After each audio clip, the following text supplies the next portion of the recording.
Well, hello and welcome to the Initiative Order, and welcome to Chapter 2, Episode 1 of Far Realms, our KULT Divinity Lost Homebrew campaign, where I lead a bunch of lost souls beyond the veil into mind-shattering realities and disturbing truths. Real quick, before we jump into player introductions and start setting the mood, I'm going to give a quick shout out to our sponsors here at the Initiative Order. First up, Session Zero Clothing. They have D&D inspired streetwear, super sick. Use the code ORDER at checkout for 15% off. Go give them a look. They totally have a TikTok now too. I'm just throwing that out there. We also have Norse Foundry. They make artisan dice, everything from wood to metal to like regular plastic dice. Definitely give them a look. They're really, really nice. And I have like a couple sitting in my cart for Christmas. I'm just throwing that out there as well. Please buy me things. You can use code TIO15 at checkout for 15% off. Next up, we have Roaming Player Gear, amazing tabletop supplies made by our very own Got DM. You can use code Carnaby20 for 20% off of the Dice Tower and Tray combo set. Go give that a look. And last up, but certainly not least, we have Mithril Armory. They are the creators of absolutely insane dice, tabletop tiles, and gaming accessories, and particularly the 10-20 dice puzzles as well. They also had a very successful Kickstarter recently, Die of Newt. Super cool little hollow metal dice with little newt babies on there, and they're colorful, so there's not anything there to not love. And of course, if you want to support myself and my players, we do split the monies. You can tip us at our Ko-fi, because you love us and you love what we do, and Ronan needs some compensation for getting the pants scared out of him all the time. But alrighty, let's go ahead and jump into our player introduction, starting up with Johanna, who had to not be here last time. Hey, hi, I'm Johanna Maka. You can find me on Facebook and Instagram and TikTok at johannaxmachina. I do cosplays, I do costuming things, lots of fun stuff over there. But I am playing Elenora The Seer tonight, and I'm excited to catch up on what I missed out. Alrighty, of course, certainly not least, I guess, but he can have some ego building. Ronan. Hey, that's me. I'm Ronan Fox. You can find me at Ronan Fox on all the socials. And I am a world builder and writer. And every Tuesday, Wednesday, Thursday, I world build over on Twitch. And I am set out to build a world as extensive as Tolkien's. So I know it's going to take me a while, so that's why I'm streaming it.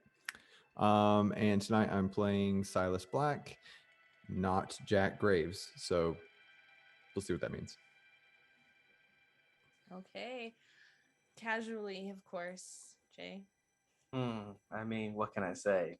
It's Jay Casual. You can find me on all social media at Just2Casual and Casual Creativity over on Twitch. Variety streamer, entertainer, professional storyteller, writer, and creator of so much content, doing so many things from exploring the new realms of the spooky and diving into the beautiful world of anime writing.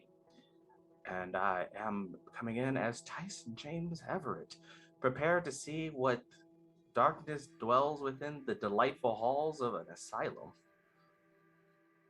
And our special guest for this chapter, Logan. Hi, I was about to say I've had hey, what can I say, stuck in my head for like the last 5 minutes since you said it, Jay. But I'm Logan, also known as DM_screening. You guys can find me on all the socials at that. I do TTRPG writing on Twitch, mostly adventure writing, as well as some homebrew with my friends at Dragon Rock RPG. I also run the Ecrium Expeditions, which is a D&D 5e campaign set in my world, the lands of Ecrium, where a few of these fellow people play in from time to time. Yeah, that includes myself. I am Taryn Hackett, also known as Valrook across the socials. I am a generally creative human, tabletop performer, and GM, and I'm also kind of an eldritch entity feeding off the horror of my players. But particularly, I'm a dice maker under the moniker of Umbral Oculus Dice, UO_dice on the Instagram link in bio for merch and dice shop thing. Go give it a look and some love. All right, so before we start setting the stage, quick disclaimer as always. This is a horror game. We do have strong horror elements common in horror writing, movies, television. If at any point something bothers you, please feel free to step away. If you need to, come back when you can. This chapter will have strong overtones for mental health. Granted, we are as conscious about that as we can be. This is a horror setting. We do have consent amongst myself and the players as to what content we can go over. But yes, that is just something I want you to be aware of. And with that, your perception has failed you. But fret not. It's just a bad dream. Please go back to your rooms, take your medication, and the doctor will be with you shortly. And with that, we're going to step back behind the veil.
Make it real romantic, you know. All right. Welcome back. And welcome to Bradford Mental Institute, where the strongest and most powerful minds in the mental health world have come together to work tirelessly to cure your wicked urges and evil thoughts. We can purge that nastiness and have you back on your feet in no time. And of course, with our beautiful allocated recreation time, strict diet, regular schedule, and of course, our time-tested and state-of-the-art treatments, we can rewire your brain to where it should be. Now, after recent events taking place in Borland Manor, after being taken hostage by the shadowy entity, chasing it down, seeking to free your friend, you all slowly come to consciousness at one point or another in white walls, pale green tile floor, like white checkerboard pattern. You notice the white iron barred windows. You can hear clattering coming from the other room. Now, Bradford itself, you all find oddly familiar enough to know the description of this building. Red brick on the outside, black wrought iron spiked fence, 10-foot tall surrounding the building, outside recreational patio. And occasionally a very distinct smell close to that of mothballs. You all have your morning trays put through the door. Tyson refuses to take medication and then pretends to take it. Sylas is confused by their tray, as of course on each tray is a packet of pills, pre-packaged and labeled specifically with your name on it, with, of course, some lettering, which at this phase doesn't make a lot of sense to you. So first things first, I ask each of you, do you take your medication in the morning? Starting with Elenora, when you have your oatmeal, your single egg, your bacon, and your orange juice on a medical tray, slid through a slot in your door. Specifically, this was room 7. Do you take the pills with your breakfast? Well, at this point, I'm assuming that maybe I am actually just crazy, so I'm taking those pills. Okay.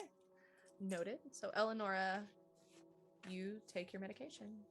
You do notice on your packet as you are taking it, the letters M and V annotated. You also see the brand name New Age Industries. Okay. Tyson, do you take your medication? Tyson does not take the medication. Tyson maintains the idea of pretending to take them, crushing them, and putting them on the spot in the bed where he has previously pissed on. So there's a wet spot on the bed, consistently and constantly. Okay. Sylas, after having received your breakfast tray, you notice that is the other thing, Tyson, on your packet, you will have noticed, do you pay attention to the packet? Does Tyson care what the lettering is on the packet? Tyson pays attention. Tyson is now investigative. Okay. Then you have an M, a P, and an S. MP, and it's on the packaging? Yes, it just says MPS, Tyson James Everett, New Age Industries. MPS, my name, and New Age Industries. Yes. Okay. Sylas, are you taking your medication? I have a question. Does my background allow me to identify any of these, or even like the classification of them? The pills? Yeah. Yes. One of them, you notice specifically on yours, is similar to amphetamine. Okay. None of them are opiates. Okay. So, no, I will pocket them or try to pocket them. Okay. Your letters, you have a P, an A, and let's do an M as well. Damn it, Pam. Teddy? Oh, sweet Teddy. do you take your medication? Well, of course, yes. I scoop them up real quick and I shove them in my mouth, and then I'm currently with my roommate, correct? Your roommate, so Teddy, the trays are slid in through the door. Do you note the letters on yours, or do you just accept them and roll? No, the nurse told me that I need to take my pills every day, so I take them. Okay, so the 2 trays are put through. Your roommate is sitting glaring at you across the room from the bunk. This is a scraggly, bearded man, peppered black gray hair, very olive skin, very sunken at the moment. Kind of, they look just worn. They are glaring at you. But in that moment after the trays arrive, very quickly afterward, the door opens. And the 2 nurses, Mike and Bill, green scrubs, both very burly built. Mike himself looks like a typical high school football linebacker back in the day, just this massive, burly, ginger man. Bill is much shorter, has the shaved head completely, kind of looks like Mr. Clean.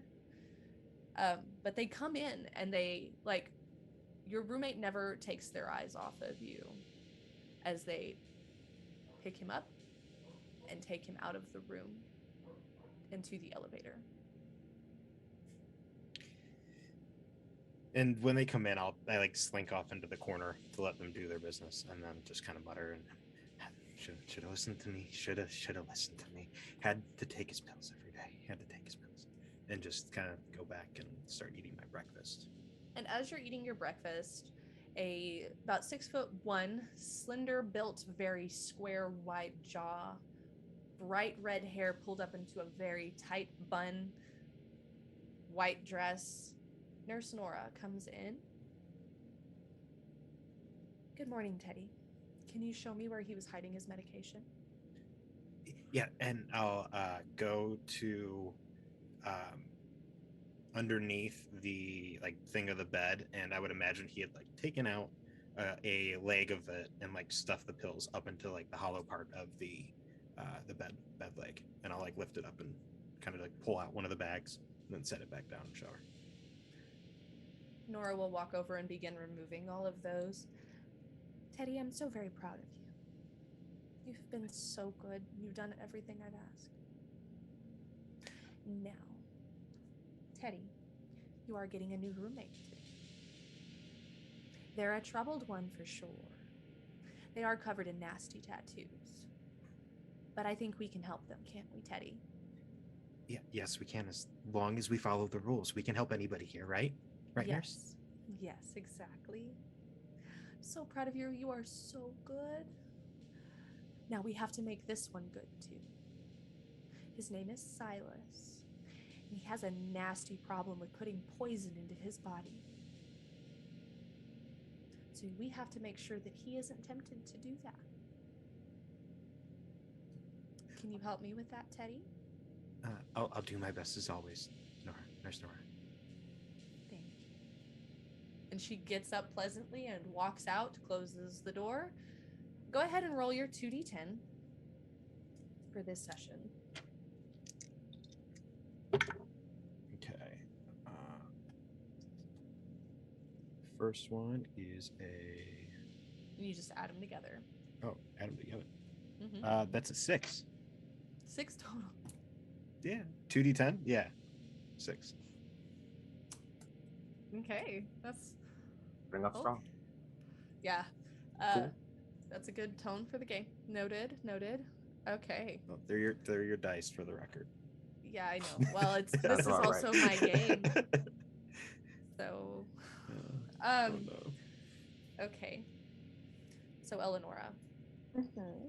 you are finishing. Do you eat your breakfast as well this morning? I say I poke around the oatmeal a little bit, but that's it. I'm still reeling and trying to figure out where I am and what's going on. So, Well, and as you're sitting there, I will point out you do see this strange woman that you had seen in your vision as she's climbing out of the fence, making her way to a parking lot, and speeding off in a van. Okay. And you just find yourself pulled to tears watching this person manage to flee whatever this situation is. Fun. Mm-hmm.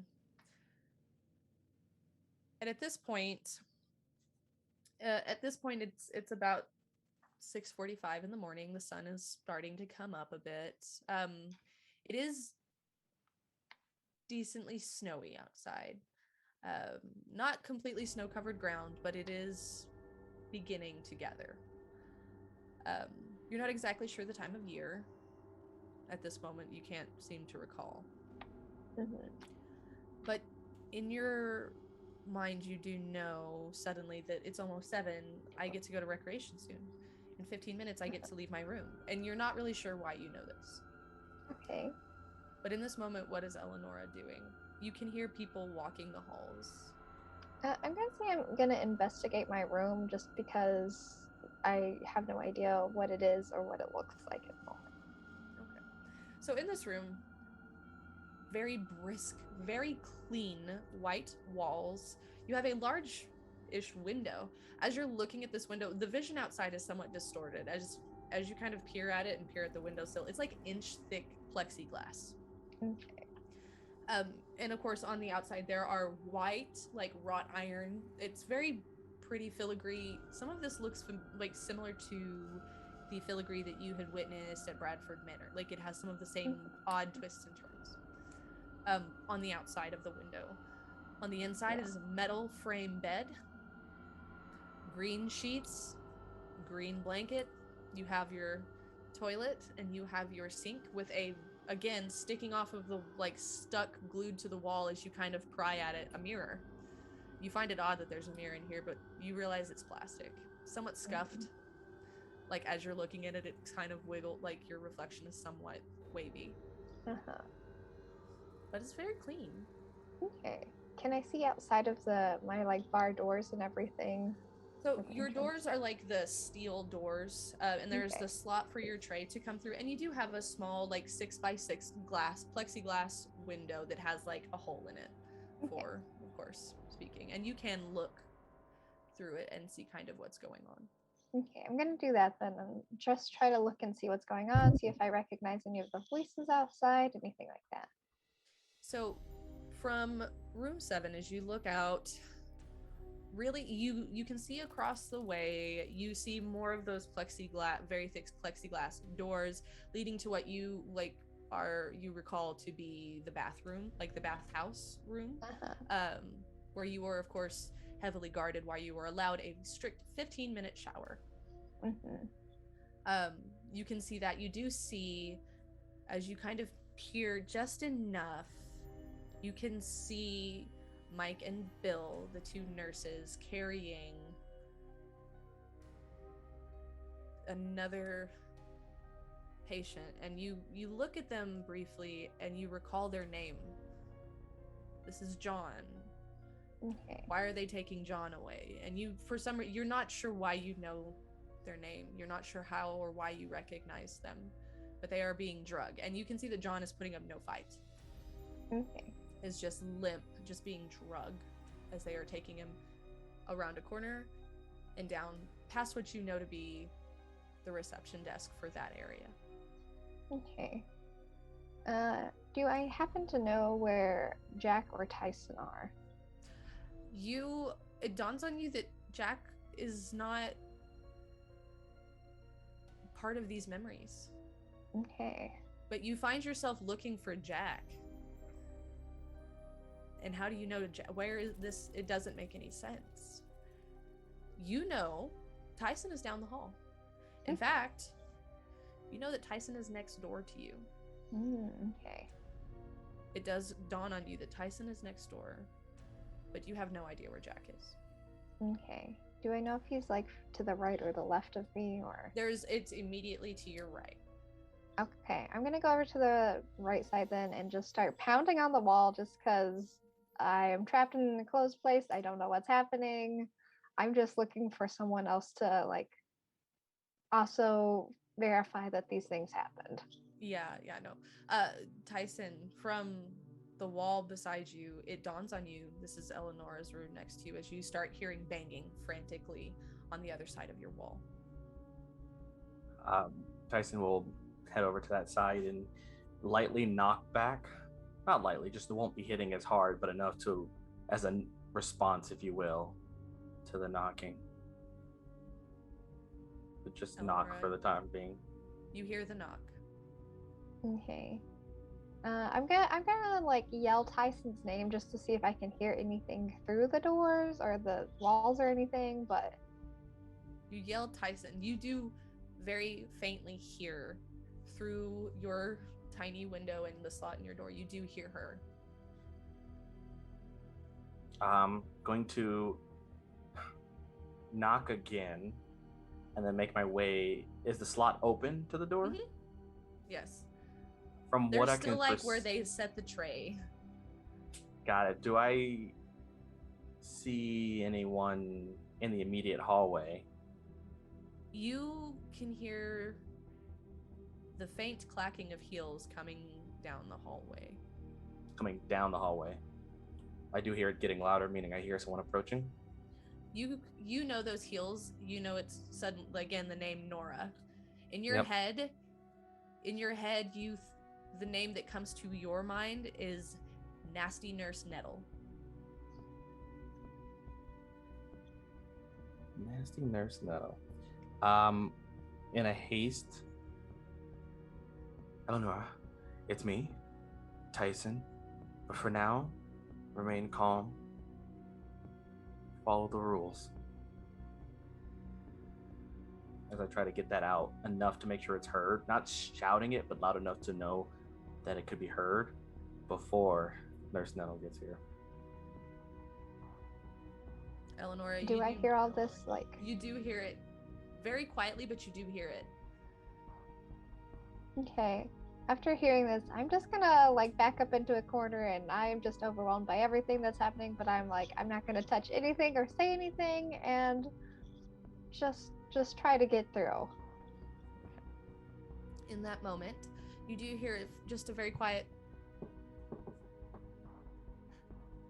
Miss Elenora, have you taken your medication this morning? Yes. And you can look, and the bright red, very tight bun is in your small window. And just kind of side eye her very sharp green eyes peering through your window directly at you. Okay. You did? Yes. Is there a reason you're caterwauling like a cat in heat? Just getting some frustration out. Well, now is not the time. You can go through that in sessions with Dr. Andrews later. In the meantime, please do keep it quiet. We have other patients that are being well behaved this morning. Thank you, dear. And she begins to walk down the hallway.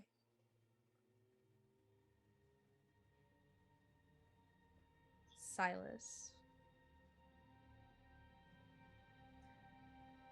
So you are sitting there. You witnessed Kix make their way through the laundry chute. You've read the name on your pills. You've chosen not to take them. What do you do with those pills?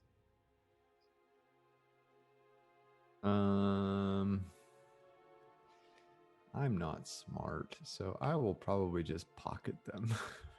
Okay. In the waistband. I assume I'm wearing like underwear underneath the scrub. I would do it in the waistband of that. Okay. So you are now in your room. You've pocketed the pills. What are you doing in this moment?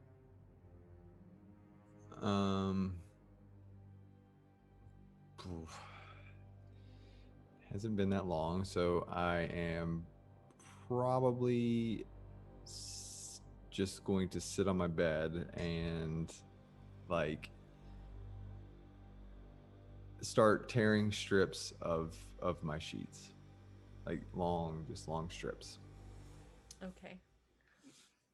At about that time, you begin to smell the scent of mothballs very strongly. And you hear clacking of heels. And you I'm gonna begin try to quickly shove the sheets underneath the cover. You hear, "Yes, Mr. Black, are you awake? Yeah, I'm here. Have you taken your medication this morning?" Yeah, you know me, I'll take anything. "That's not funny, Mr. Black. You're here for help." Sure. We'll get rid of that dark humor as well. There's no place for it here. Teddy and I will make sure of that. Your new roommate, of course, Teddy. We think that having a roommate might be better therapy for you than pure isolation. I don't suppose I have a say in it. No, Right. you lost the right to that, Sylas. Those poor babies. Those were people's babies, Sylas. Grown or not. Sure. Yeah. I mean, doesn't Tyson need a roommate? Why can't I room with him? I know he's here. How is it that you know Mr. Tyson? I don't know. I don't know. That's unsettling. One moment. And she turns briskly and begins stomping down the hallway as she arrives at Tyson's window. "Mr. Tyson, Yes, nurse? have you been sneaking out of your room again? Not recently. Then how is it that a patient who has not left isolation knows your name?" My name's not completely uncommon. How do you know it's my name and not just a name of Because someone they know in the... you're here. They know... I suspect you, Mr. Everett. But I do have the highest hope for you. I would say, nurse, you having suspect on me doesn't help with my mental state to recovery. To my understanding, using that type of language is contradictory to my growth. Now, we don't believe in that flowery crap here, and you know it, Tyson. I understand, but we have the sessions which teach us positive language to focus on combating the negative thoughts. I'm going to have a talk with Dr. Andrews if they're spreading that kind of nonsense. I'm watching you, Tyson. Behave yourself. And do me a favor. Please quit disturbing Elenora. As she turns and stomps off. I'm just gonna peer through and just keep giving a stare. I'm trying to analyze every detail of her form, figure, shape, motion. Tyson is in like hyper focus. She is very rigid. She's very lanky, very square built. As she walks, there's a sort of grace as though she's almost floating. You do note as well, she has like excessively pointy nails. Like she has the very pointiest bright red fingernails. Right. And to my understanding, all of our stuff is like rounded edges, safe type thing, right? Yeah, it is rounded edges, plexiglass, like it's very proofed. Because in a lot of ways this facility would seem lax, but once you start getting to the nitty-gritty, you realize it's very safe. Okay, so I would like to try something, assuming that my mind is working roughly to remembering the mansion. I know that there's something that can help me trigger a gift of mine. I'd like to, it's gonna suck. I'd like to try and jab my finger as hard as I can against the door to kind of like do, impact when you try to catch a football that's flying. That I'd like to cause myself a small bit of harm. Okay. As a way to trigger seeing through the illusion. I know that every time I experience pain, things distort around me. Okay. Go ahead, roll for violence. Yeah, Let's make that's it fair. fun. We're already starting off with you injuring yourself on furniture again. Is that what we're doing? Yes, doors are his worst enemy all over again. I don't know if it's good or bad that I rolled a 12 against violence against me. You like hesitate. Yeah, that's fair. So you go to like you're ready. You go to shove your finger on that door to basically jam your finger, and you like hesitate, and you like scuff your knuckle a little bit, but it doesn't quite do enough to trigger any kind of real pain response. Yeah. And Okay. about that moment, your door opens. Elenora, your door opens. Teddy, your door opens. And Sylas, your door opens. It is 7 a.m. It's recreation hour. Your door, Sylas, there stands another nurse. This is a female nurse. She's rather short, gray hair, kind of plump. Same green scrubs, and on her name tag it says Mimi.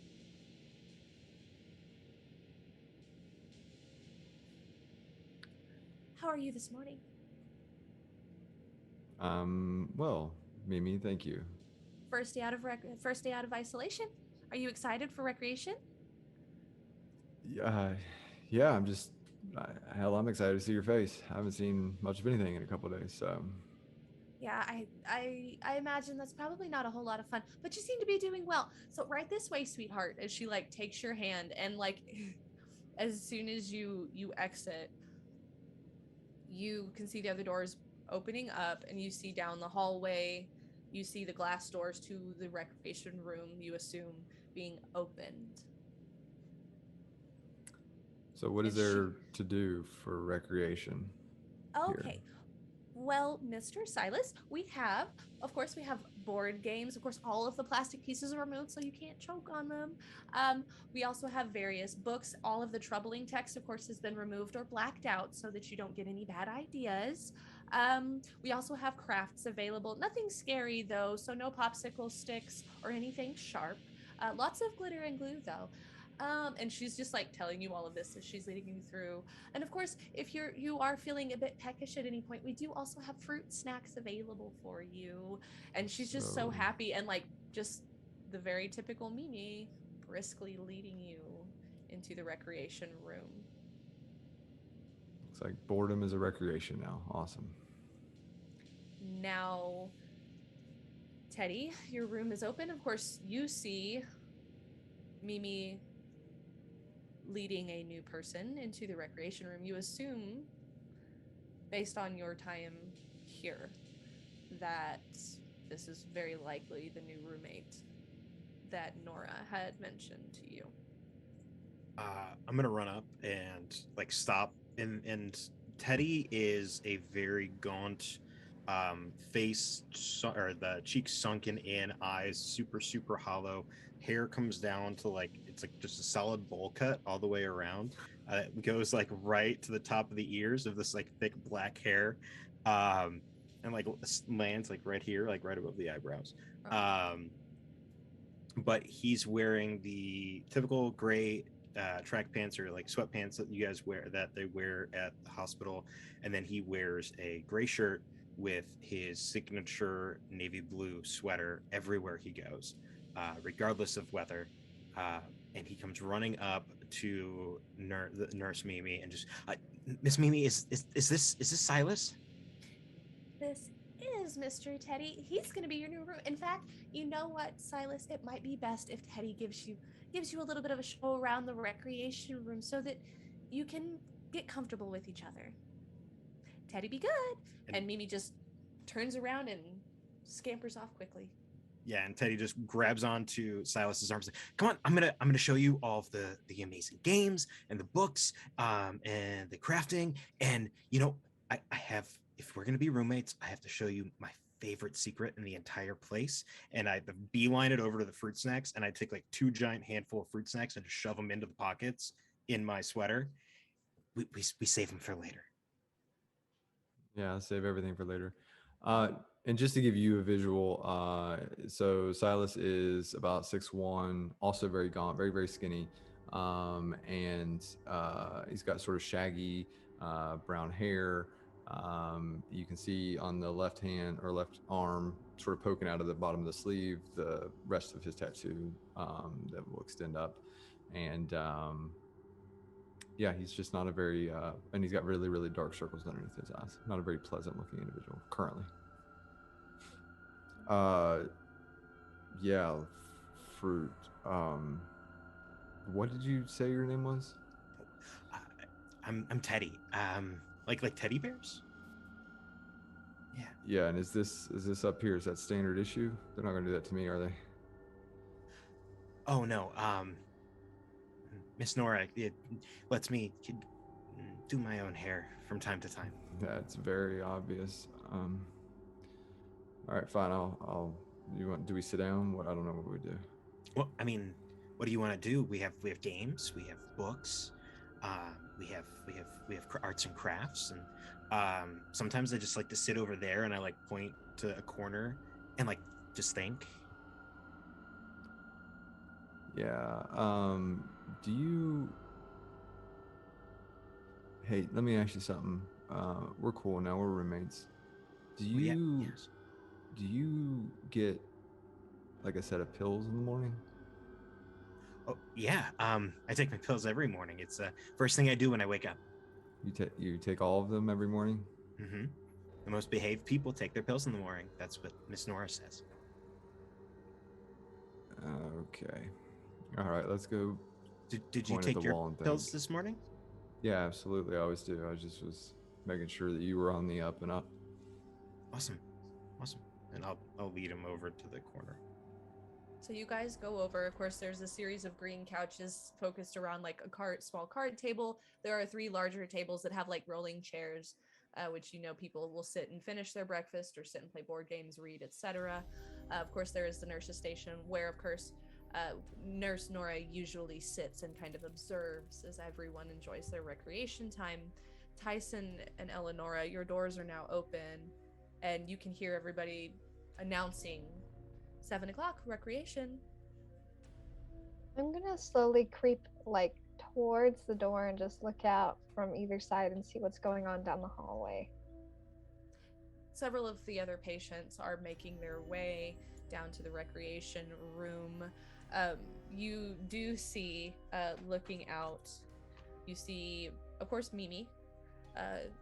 Elenora, this strikes you because this is Mimi, but she's Nurse Mimi, Yeah. and you know that. Do I know what happened to her in the estate, though? Yeah, you recall all of the estate. Okay. So you're looking, and it makes you uncomfortable as you see her kind of like complaining about how her neck hurts as she is sitting there cricking her neck and talking to one of the receptionists.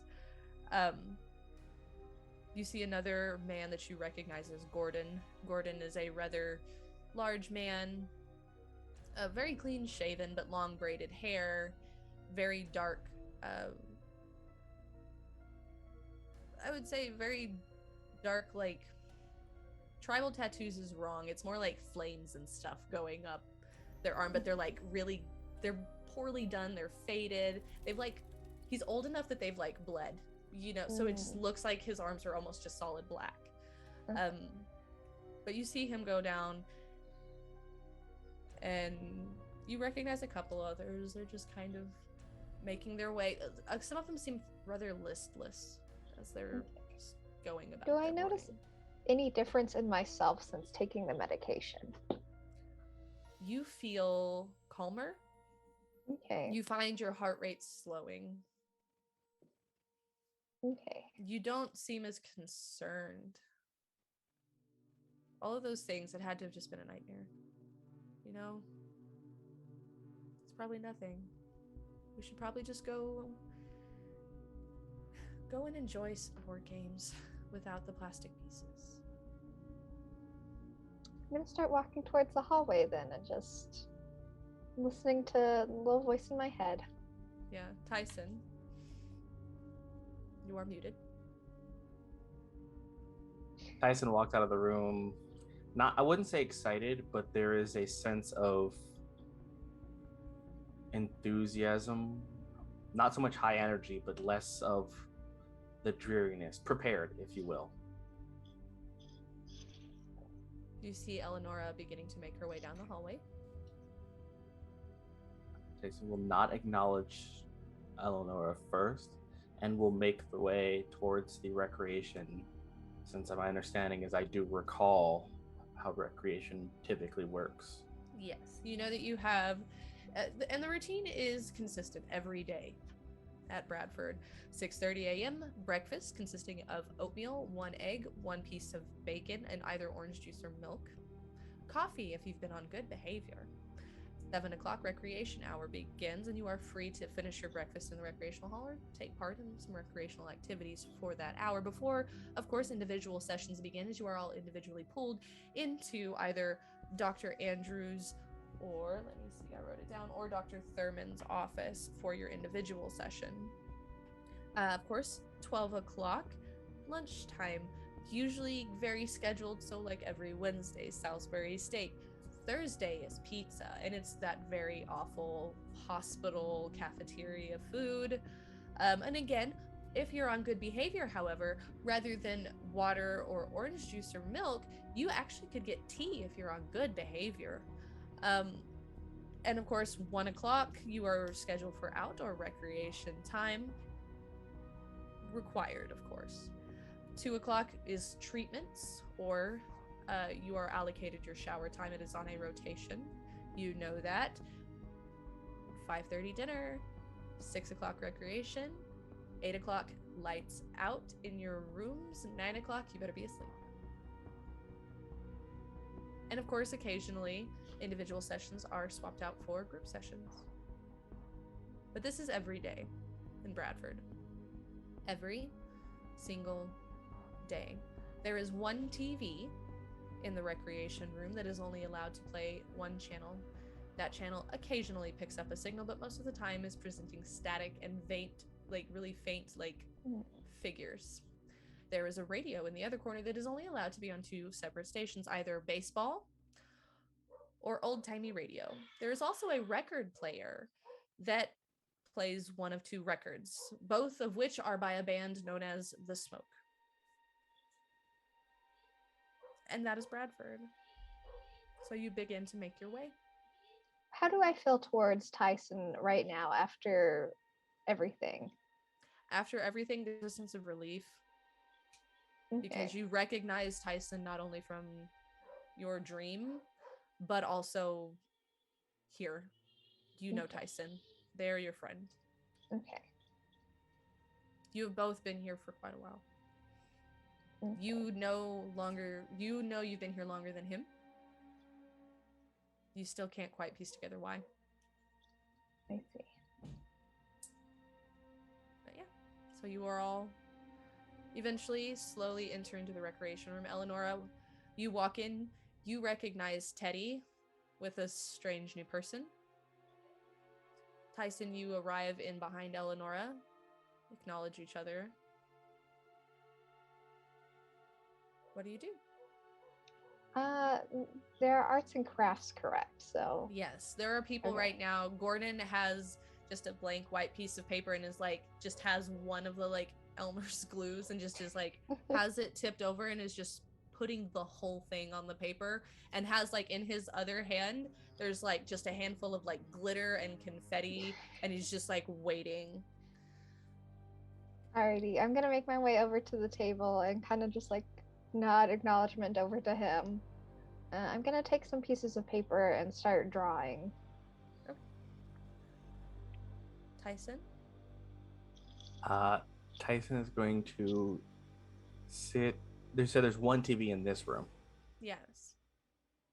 Is going to just take one of the potential seats that has a view of the TV. Okay. To just sit. Okay. You sit down. Across from you, you look over as there's another patient. It takes you a minute to remember their name. An older woman, kind of almost matted gray hair. As she kind of glances across the room, you can see what was probably once a very attractive face. She looks familiar. This is Ruby. She looks familiar. Can I place why she feels familiar? As in, do I feel the familiar? Yes. So she makes eye contact with you as you kind of catch yourself staring, and she glares. I'm sorry, is there a reason you need to stare at me like that, Tyson? And you know that voice. You know that glare. Yeah, I do. No, I just thinking. Sorry. Pretending to have a lower energy. She just snootily turns. And then in looks response, away. but if you need anything, I'd be willing to help. Like you could ever offer me anything. Why, once I was, and she begins to go on about how she was this extravagant woman. Perfect. While she's talking, I'm going to continue to space out. Okay. Sylas and Teddy. Teddy, you see everybody make their way in. No different to you. This is not unusual. Sylas, you do notice as Elenora and Tyson come in. All right, so the second I see that, I will look over. Teddy, I'm going to go speak to my friend. Are you going to stay here? Yeah, I am. Yeah, I'm gonna. He pulls out one of his things of fruit snacks and like opens it up and scatters it on the floor and starts sorting them out by color. I'm gonna do this. Yeah, you're gonna do that. If you need anything though, let me know. Yeah, Roomies got to stick certainly. together, right? Yeah, we do. And then I'm gonna make a beeline for Elenora. As that's happening, I do want to ask a quick question, just so I can. When we do arts and craft, are we allowed to keep anything we make? No. Good question. Nurse Nora hangs it up on the wall. Got it. Okay. At about that time, Gordon takes his hand full of confetti and glitter and just dumps it on the paper. After emptying out about half of that bottle onto this paper. He looks just in agony. Just miserable. I'm going to ignore all of that and sit down. And Eleanor, thank God you're here. I knew I was not going crazy. I just needed. No, you don't recognize this person. Just needed validation, and you're here, and I'm in a lot of pain right now, but this is like totally worth it. I knew you'd make it out. I just didn't know how. And you're here. And Tyson's right over there. And this is extraordinary. And I don't even know. I'm rambling. Why are you here? I don't understand why you're making crafts right now. I guess that would be my first. Do I know you? Right. Okay. No. Technically you don't. And I don't technically know you, but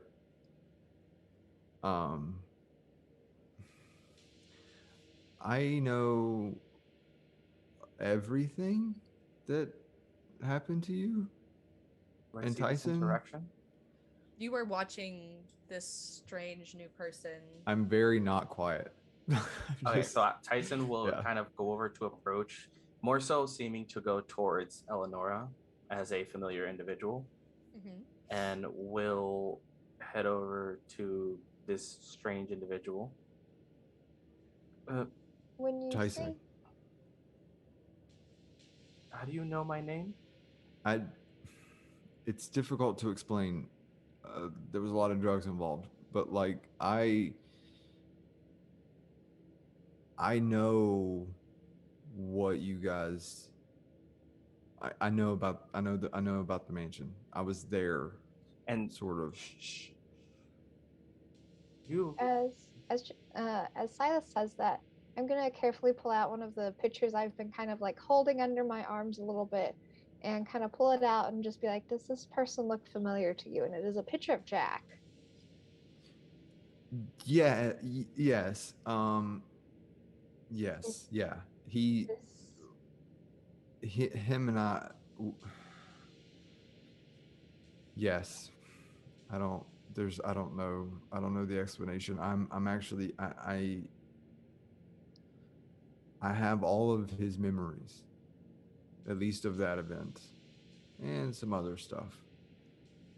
I'm gonna pull out another picture, and it's a picture of whatever this smiling creature was that we saw, and I'm just gonna be like, does this look familiar to you?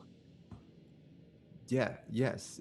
I know everything. I know about the broken leg. I know that you suck at fighting furniture. Stay safe. Like, I said those things to you, or he said those things to you. After he says all this, I'm just gonna hug him and just kind of feel this like relief, but also still kind of like, I'm in here with a bunch of crazy people. I don't know if I'm crazy. Like, I am just overwhelmed by everything, but I'm just happy to possibly have another ally in here. I'll hug her back. Yeah. Tyson has a look of confusion and mild concern, seemingly, but being alert around specifically for attendants and nurse that may be roaming the area based on how close they are to us. You smell that semi-familiar smell of mothballs and hear the clicking of heels as they quickly take their seat, open up one of their books, and are seemingly just sitting back. Nora. As so usual. In that, it's nice to meet you, sir. My name is Tyson. James Everett. I know. My name's Sylas Black. Nice to meet you, Sylas Black. You should know here, we want to be better people, and sometimes that means standing in line and staying safe until we feel like we're good enough to go to the attic. I'm looking at Tyson and I am very confused by all of this and just like definitely Yeah. like just not getting onto like what is going on here, why Tyson is acting like this, and just I don't know what the fuck that means, man. I need answers. Jack needs answers. I think I need to help Jack somehow. Well, if you have a friend named Jack you want to help, it would be best to be on your best behavior, Sylas. I mean, you think this place is gonna do that? Well, Sylas, this place is designed to help us see how things should be. We've seen the way things should or are. I'm gonna scribble a note down on a piece of paper and like just like very like covertly like hand it to Tyson. And we may think what we see, but I promise you, whatever you know is not what you think right now. Yeah, I know. I was. Yes, I know. I was there. I was right beside you. Just saying, You begin to Sylas. hear tapping on the desk as you turn around, and Nurse Nora has one of her nails tapping, looking And at then you. we'll follow with, I'm just saying, if this mansion you talk about is what it might have been, that means everywhere you went, everything was listening and watching you carefully. Oh, yeah. I see. Sorry, I'm a little on edge. It's okay. I know when people get here for the first time, it's hard. But, like, Mike and Bill are really nice, and Nurse Nora wants us to be better. And does whatever she can. How long have you guys been here? No, I've been here longer than Tyson, but I don't know why I'm here. Yeah, okay. Eddie, are you listening to this conversation? Eddie is sitting there pretty much exactly like this, eyes like just beady and staring directly at the back of Silas's head while he's just randomly picking up, looking at a gummy bear like out of the periphery of his eye, and then like putting it in a pile that he already knows is a certain color. But he is attentive and paying attention to everything that is being said by his new roommate. And about that time, Gordon stands up, kind of staring off into space, and just begins to walk up and out of the room. Nora like attempts to get his attention. You can see her doing it rather quietly, and you can see him just ignoring her and continuing to walk down the hallway before taking off running. Does Nora follow? Nora does stand up and slowly follow as she yells, "Bill, Mike, stop our friend. We'll take him to treatment early." And she's focused on that? Yes, as they walk out, you can hear them like tackle Gordon. And you can hear the squeaking of shoes as he is being dragged down the hallway. In the moment that Nora seems distracted, Tyson will lean in closer. I know what is true. I know what is possible. Stay in line until it's time. Yeah, sure. Hey, do you have any pills? I don't. Roll for addiction, Silas. Damn it. Do I hear what Tyson said? What Tyson says to Silas? Okay. Well, That last actually, part go is ahead quietly. I would say it will be quietly. I will allow you, depending on how intensely Teddy is paying attention, you do have the option to use one of your advantages. That will be the only one you can use for this scene. But you are allowed to do so if Teddy is actively trying to prep. That's Yeah, I'll use my sense motive or my intuitive. Okay. To read a person. 13. 13. Okay. I don't know what does it say? You take a hold. I don't know what that means though. I don't think That's that happened fine. last game. Oh, it happened lots. It happened. Not to me, I don't You think. guys did. hand those to me. Oh, okay, cool. Yeah, when you That's fail a roll, why Elenora you had give like hold. a broken leg and like. Gotcha. Yeah, no, you have a hold.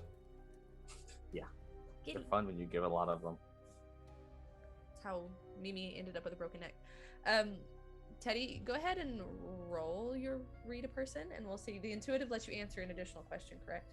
Correct. Yeah, I guess. Okay. And it's 2d10, correct? Mm-hmm. Yep. Okay. You roll your 2d10, add them together, add your modifier. Cool. Which So 2d10. Don't forget your -1 as you are broken. Yeah, that was with my -1 because I have a +1. So that's going to be a 12. A 12. Okay. And under the read a person, let's see. Under the player moves, read a person.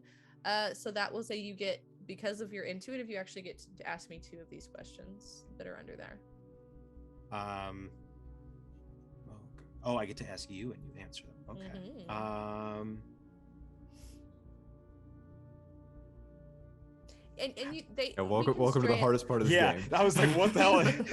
I will say we can stray a little bit from that hard line. But no, I think I can do it.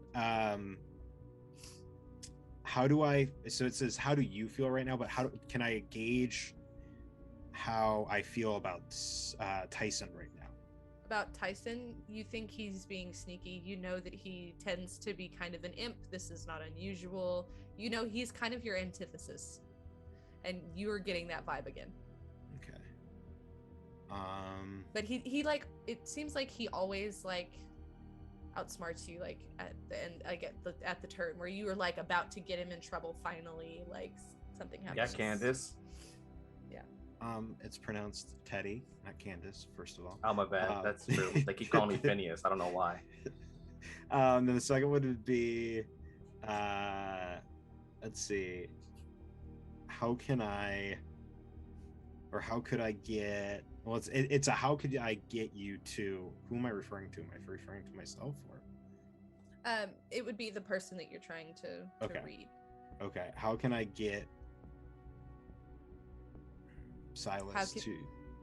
How can you get to Sylas? Like get to him? Like as Yeah. How in can the I sense- connect to him? Like to try to get him to like veer his path slightly. You have already. Because I heard you've heard the pills thing twice. Mhm. You know that he's asking about pills. You know he's an addict. And to be honest, you do know where the medicine cabinets are. Like, you know where the supply closet is. And would I know if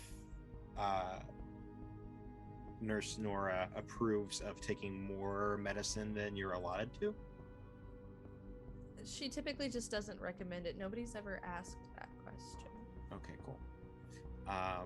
Then I'll get up and I'll take the gummies that are on the ground and I'll scoop them up and I'll put them into my pocket and save them for later. And I'll walk up to Sylas and if you're looking for drugs, well, Tyson should have already had his, as is Elenora. Because they're all good people like I am, and I'll like kind of glare over at Tyson real quick. But if you want more, the best place would be in the nurse's cabinet, or we can check underneath your bed to see if my former roommate left any for you.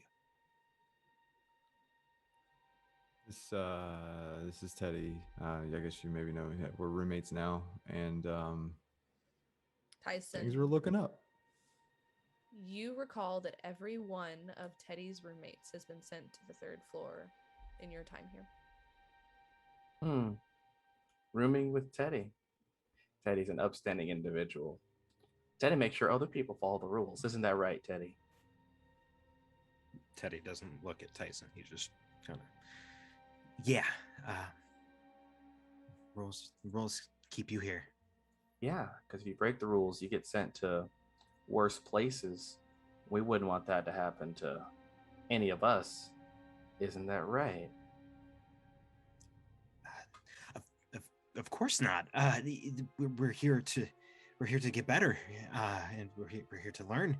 And I don't want my roommates to be bad. They're always bad. Not Sylas though. We can change Sylas. Yeah. Elenora, looking at Teddy, you realize Teddy was here when you got here. Mm-hmm. And it begins to dawn on you that you've been here almost as long as Teddy. You still don't have a gauge for that. But you have memories of Teddy as a child. Ooh, wow.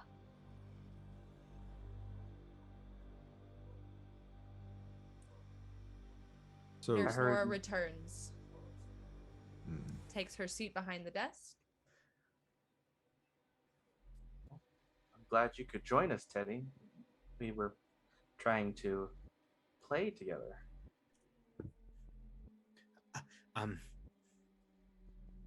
Do we want to play? Do I know which board games off the top of my head are there? Are there very specific Just- ones, or do I have Just cool? standard whatever you say they have, I will accept. Dope. They just don't have the pieces. We can play Clue, or we can play Sorry, or my favorite, Yahtzee. Which, oh well, I guess we can't play Yahtzee because we need dice. You know that when people have played Yahtzee, they like write the numbers on paper, Ooh, literally, and just that's like why that. Teddy always wins at Yahtzee, just because he always writes. I don't tell people that. Yeah. Whatever I'm you. gonna look down at my pages and kind of start like tearing pieces of them up because I know that they'll put them up at the end of the day, and I don't want her to see what I've been drawing. So I'm kind of just like picking at pieces of it, slowly tearing it apart, and just be like, I think we should play Clue. Clue would be nice. I don't think I've ever played. It'll be fun. It was board games weren't allowed in my house actually, so this is all sort of new. And I'll grab a piece of paper real quick and tear it, and like grab a. Are there like color pencils or things like that? Yeah, there's like, well, they're crayons, but yes. I'll grab a purple I have crayon lots of and like crayons. just really quickly color the little scrap of paper. I'm gonna be Professor Plum. It's my favorite. Do you have a bowl cut? Just like me. How'd you know? Lucky guess. I'm gonna take one of my little pieces of paper and flip it over and color it in blue and be Mrs. Peacock, the superior piece. You can tell who's a fan of this game. Yeah, apparently. Tyson is just gonna take the piece of paper and just hold it. There's a tap on your shoulder, Tyson. It is Nora. Remember, Tyson, today is your session with Dr. Andrews. They'll be here in about 15 minutes. And she turns around and goes back and sits at her desk. As she's Thank you, leaving, nurse. I'll holler. While you're here, Nurse Legs, is there like a second round of, I'm in a lot of pain right now. That's your body purging the evil, Sylas. Pain is healing. You'll come to understand that here at Bradford. All right. Well, I'm doing a lot of healing right now. Maybe it's penance, as she turns and looks down. As I'm holding my blank sheet of paper, which is the white piece, because that is the superior piece, and no, you can fight me on it. I will take the piece of paper that Elenora wrote on the and hold it on the opposite side, so it looks like I'm holding my piece while reading the note that was given to me, so that Teddy can't realize that I'm reading it. What does it say? The note says, "Are you you? Have you taken your pills?" Okay. So with that, we'll just kind of, and we'll make sure that I'm sitting near Elenora enough to know that Elenora sees that I have the note to be read. Okay. I have no fucking allegiance in the game of Clues, so I'm gonna bend down and be like, Elenora, is there a color that I need to? I don't know how this works. I'm just gonna scribble on a piece of paper and hand it to him and says, "You will be green. You will be Mr. Green." All right, cool. Named. My favorite color. Oh. Well, I'm ready, and I feel great about this. I feel like I'm me, unquestionably. Do we happen to know what's on the third floor, or we just know that people get taken to the third floor? People get taken to the third floor and they don't come back. Okay. And as you sit there, Elenora, and you begin to ponder this place, you realize that much of your memory about it is foggy. Mm-hmm. And even for your normal state, it's foggy. And you kind of have some flashes. Go ahead and roll for repressed memories. Okay. Ooh, that's a 5. Okay. What is will you refresh my memory? Let me see. Actually, I may pull that up. Repressed memory. Oh, you got it? Oh yeah, I pulled it up. We're good. Okay, so you rolled a 5? Yes. Starting off strong. As per usual. So you begin to, dear God, you reduce your stability by 2. Let's go ahead and start that out. Oh my right. God. Yep. Which, by the way, you were at a refresh, so you are stable, so you are starting over. I better win this game of Clue.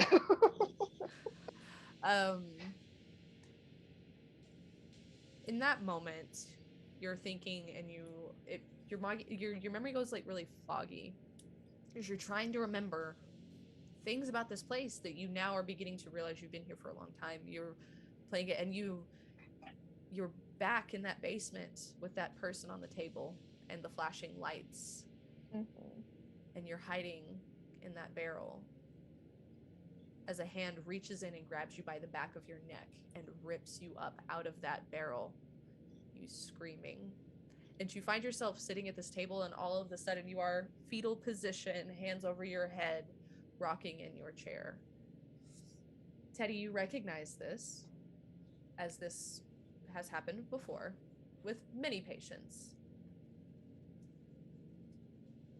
Nurse Nora bolts to the table and just begins patting your back and whispering, "Now, Elenora, take a breath, sweetheart. Did you take your medication this morning?"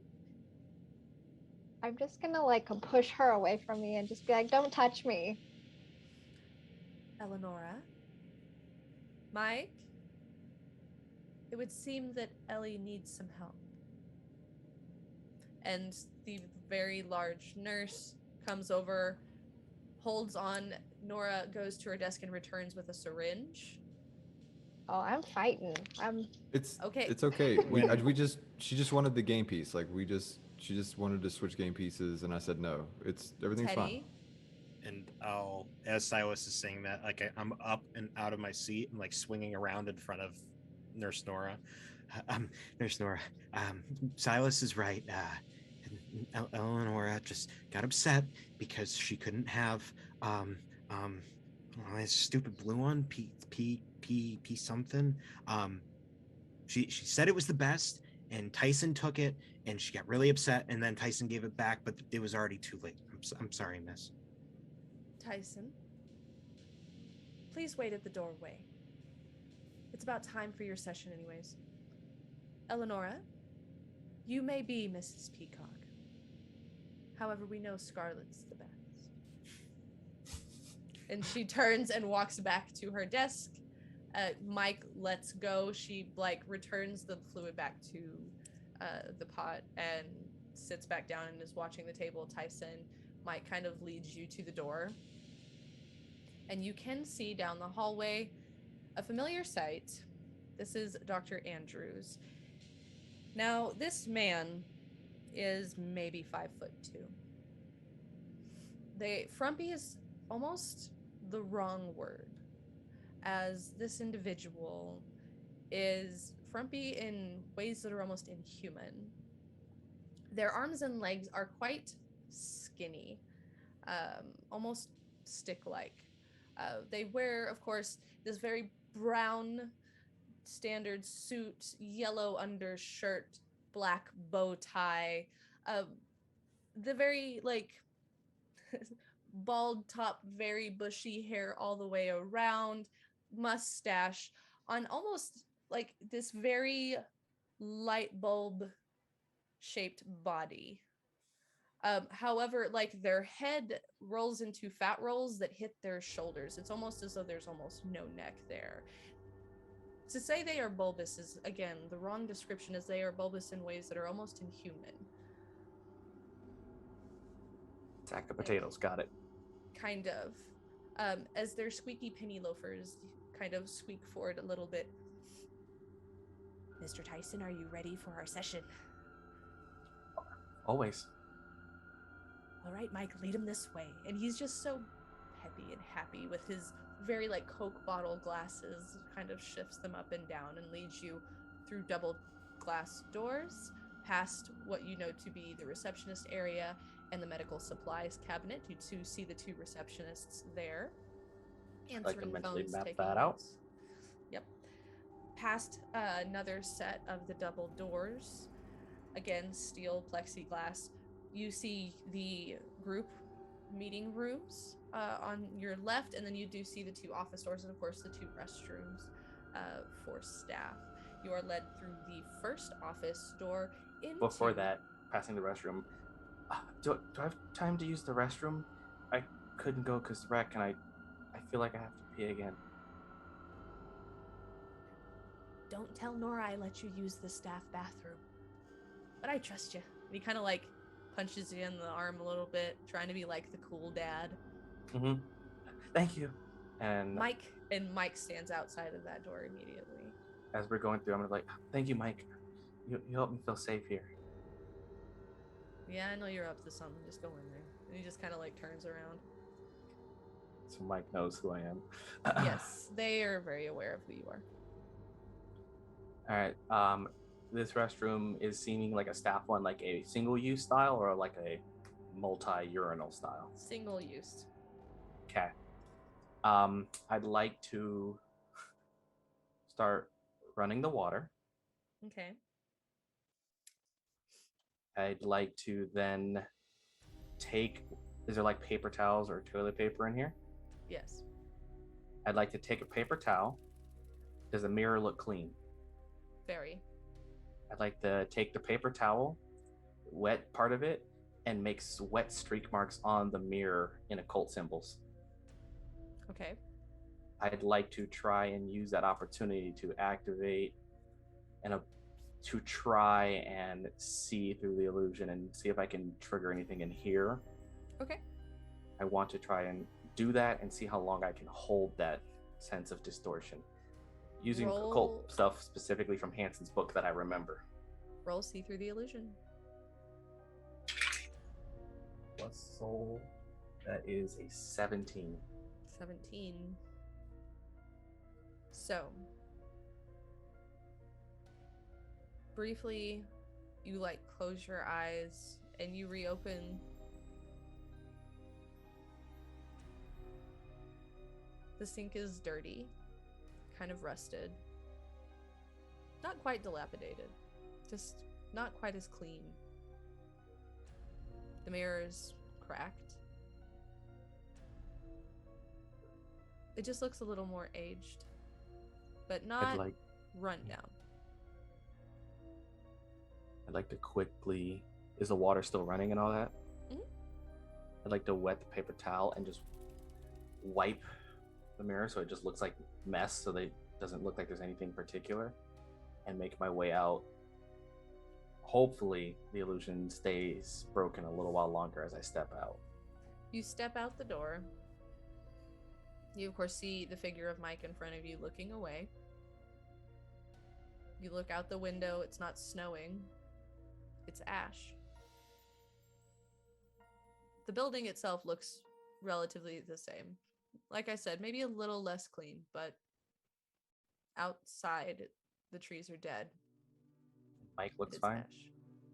From what you can see from this, yes, and as you go to pass Mike, everything kind of just returns. Okay. And the timing of rundown, do I have enough sense to determine if that's like maybe a few months, years worth of being unkept? It just looks like it's not well maintained. Okay, solid. Okay, make my way to the office that I'm used to walking to. Yep, and of course you are sat down, stark white chairs, bright green carpet, oak wood furniture clashes horribly with the green carpet, white walls, open window, wrought iron on the outside. How are we doing today, Tyson? I'm doing better. No urges? Not anymore. I feel... Is free the right word? Maybe. You still been having those nightmares? About your father? Sometimes I still have nightmares. It's part of why I still sometimes wet the bed. Yeah, what about these dreams makes you wet the bed, Tyson? I would like to read a person. Mm-hmm. I'm gonna go ahead and just roll to see how well this goes. Yeah. That is a 18. An 18. Okay. Ask away. I want to first get an idea on how he feels right now. He seems just genuinely curious.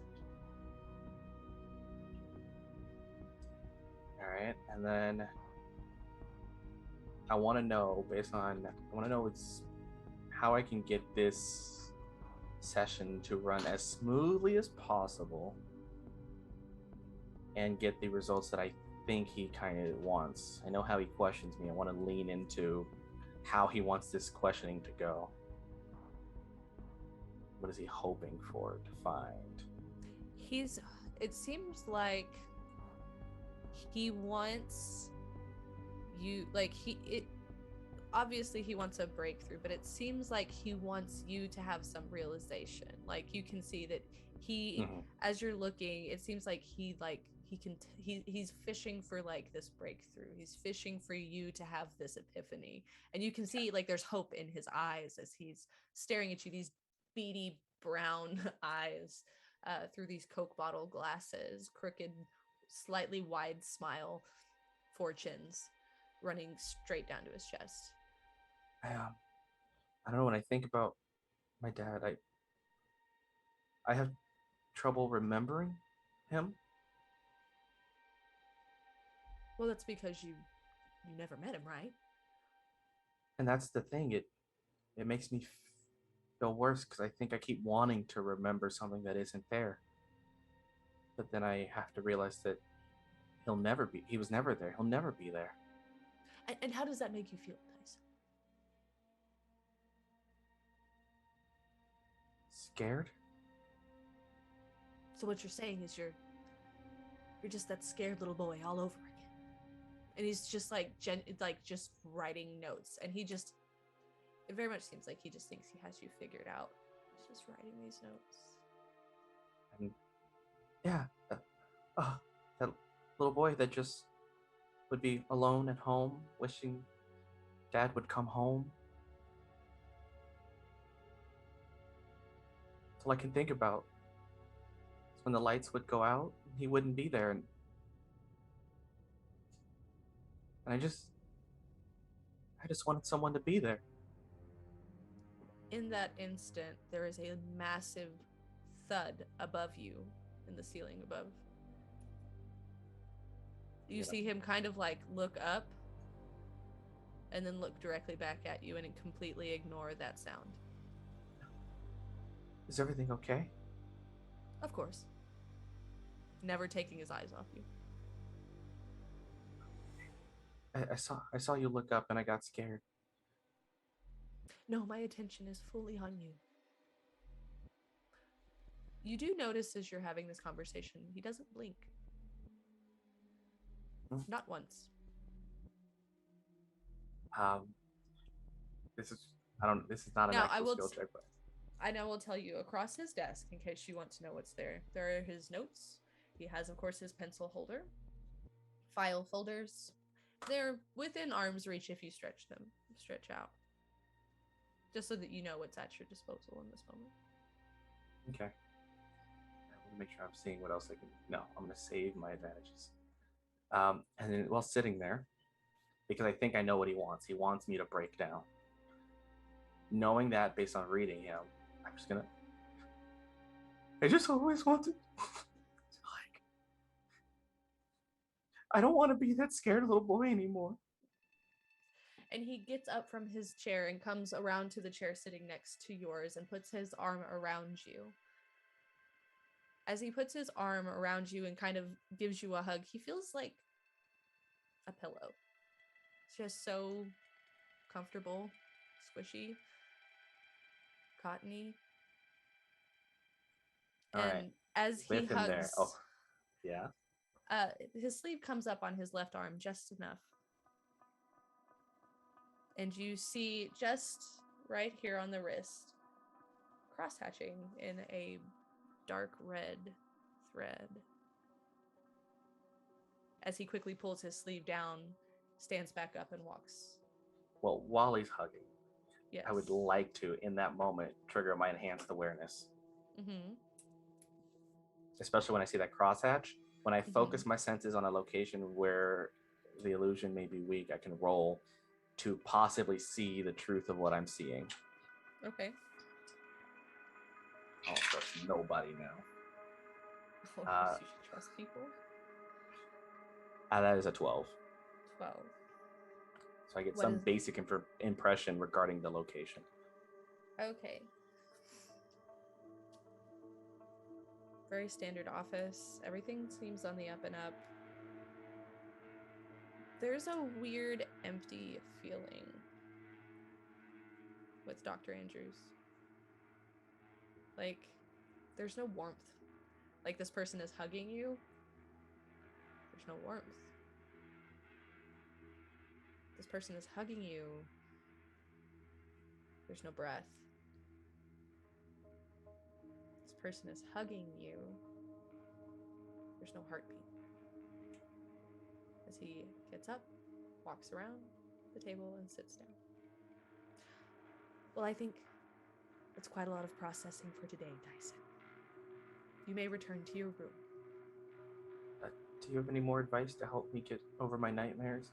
Nurse Nora says I shouldn't try to be positive anymore because that language is too fluffy. Well, I would say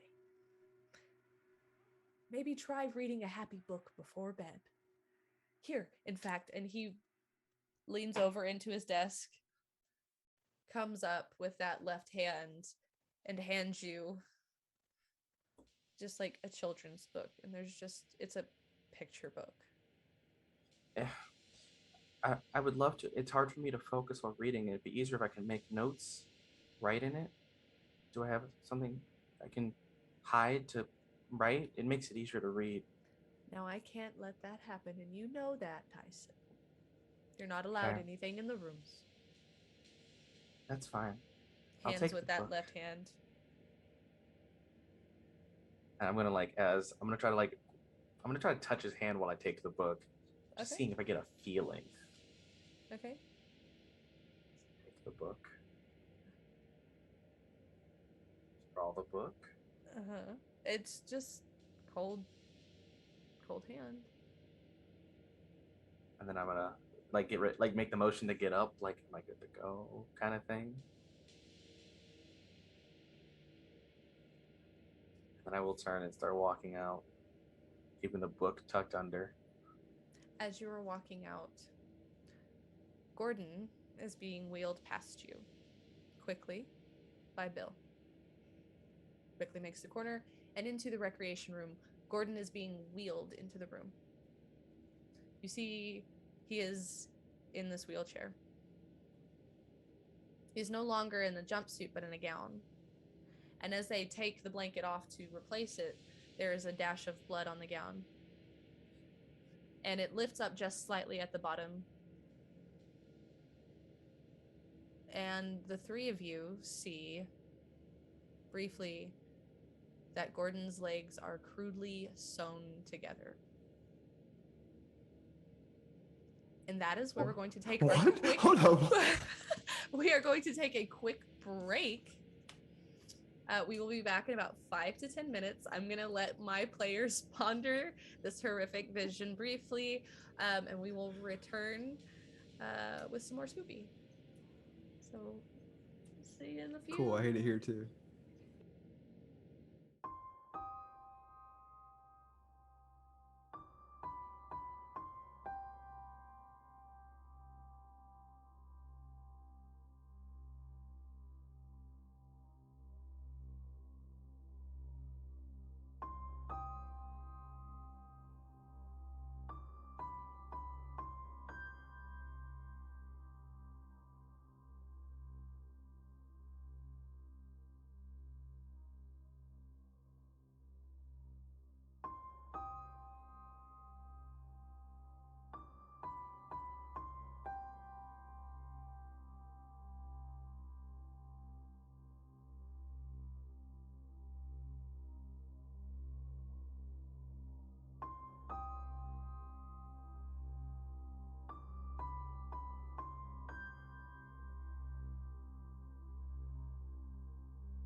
Help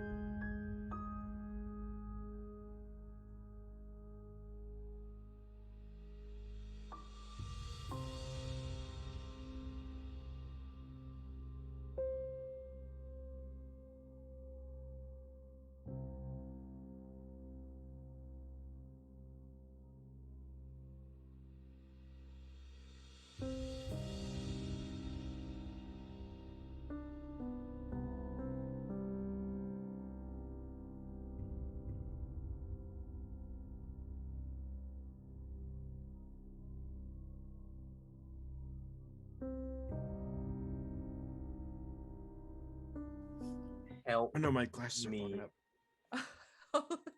And we're back. So after a casual morning recreation individual session, Gordon is wheeled back from treatment. And his dromomania, his need to roam, has been cured. As he returns, the gown flashes upward just enough for you to see that his legs have been crudely stitched together with a dark red thread. The fuck? Yeah, Says my Sylas, character. Sylas, Sylas, we don't Elenora, say and those words Teddy here. are sitting there at the table as you see this. Tyson, you see him wheeled in. You have not seen this. So you are walking behind him, and you look as you enter the room and see Sylas's face before looking down and noticing it yourself. Updating Tyson notes. Sylas, we need to make sure we're not using that kind of language here. I think it's warranted, man. What is going on? Would I know enough to know, like I would know this is standard practice or semi-standard practice? This is not the first you've seen of something like this. And you know that you know enough about Gordon to know that he always had this desire and need to run. Well, that's fixed. You know, if you try to get out too much, then they have to take the proper measures to make sure you receive your treatment and are okay to leave and go out into the world. And sometimes this is the best option for them.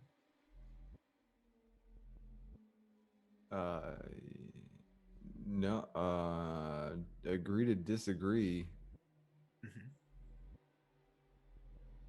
Mm-hmm. Have I seen anything like this before since I've been here? You have the similar amount of time. flash. Yes, you have the flashing in your mind of a person who continued opening their mouth and talking back to Nurse Nora. That was fixed as well. Okay. I'll say, since the whole debacle and everything, Eleanor's just kind of been like slumped in her chair, just kind of staring off after like wherever Tyson had left, and just has like not said a word or moved the entire time, and doesn't even seem fazed by this man and his legs sewed together.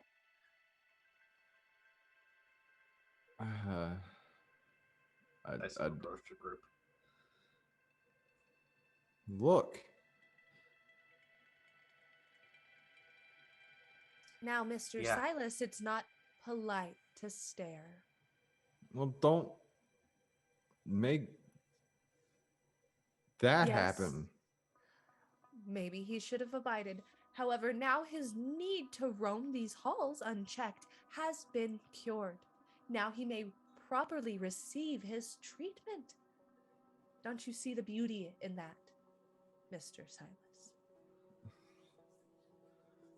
No, I mean, you can insert a screw with a hammer, but that doesn't mean it's the right tool. Sylas, you're proving to be much more wicked than I had thought. Teddy, do keep your close eye. Sylas, in fact, Teddy, you don't have to go to your session this morning. Sylas wasn't scheduled until tomorrow, but I think he ought to go see Dr. Thurman today. I'll notify him of the change. You've been good. Have another fruit snack, my dear boy. And she just kind of like throws one at you. And Mike is at your back, Sylas. Hey, big guy. This way. Okay. Oh, You are kind of like... Before you go, Sylas, I reach out my hand because I think we're allowed to like do handshake still as a respectful way to shake your hand. Yeah. Remember, buddy, stay safe, stay in line. Stay safe. You were led down the hallway, past the double plexiglass and steel doors, past the receptionist, past the medical cabinet. You do see the medical supply room. Make a very keen note of that. Past more double doors, you see chairs and like in one glass room with lined around another. And then to your right, you do see 2 office doors and, of course, the 2 bathrooms. At the end of the hall, there are 2 more large glass doors. Of course, there's the elevator and the stairwell as well. Now, Mike leads you past this first office door into the second one. Head inside. So this Dr. Thurman is... Anything I should know? I'm new. They're a little more stern than Dr. Andrews. You know, man, I'm gonna do you a favor. Like, you just got here. Don't piss off Nora. Just Was that the Nurse Nettle? nurse? Yes. Oh yeah. They don't call her Nasty Nurse Nettle for nothing. All right. I don't know, Just man. I don't- think she's kind of my type. I'm just kidding. I'm kidding. Yeah, I figured. Now you're not half bad for an addict. All right. I don't know what that means. I mean, I've met some fucked up people, right? Sure. I just saw a fucked up thing. And he kind of like stares off a little bit and like, just don't push your buttons, all right? I don't want that to happen to you.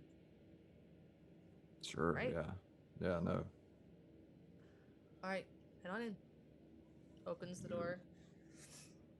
Green carpet, oak furniture, completely clashes, white walls, white barred windows, and behind the desk, staring down at their papers, a very tall, skinny individual, braided ponytail, large circular glasses, very elongated and pointy face. And frumpy is the wrong word to describe this individual. They do have a bit of a pooch in a weirdly inhuman way. It's strange as the trunk of their body is rather skinny, but their forearms are rather bulbous and frumpy in a way that is inhuman. Their fingers are very long, wrapped around a number 2 pencil as they're taking note, and seem to have pulled out a file and are frantically writing, as this is obviously not the session they had planned. And the long, weirdly skinny to bulbous, almost Popeye-esque arm motions for you to come and have a seat without looking up at you. Yeah, I'll go take a seat. Sylas Black. That's me. Yes, I know. Oh. Have you memorized your letters yet?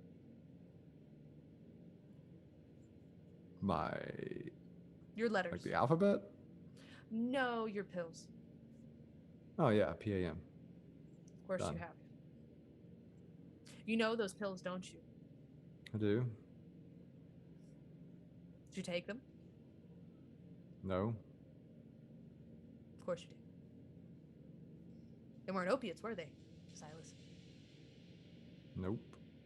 This is, as he like picks up and puts 3 pills on the counter. Yep. You want them, don't you, Sylas? Yep.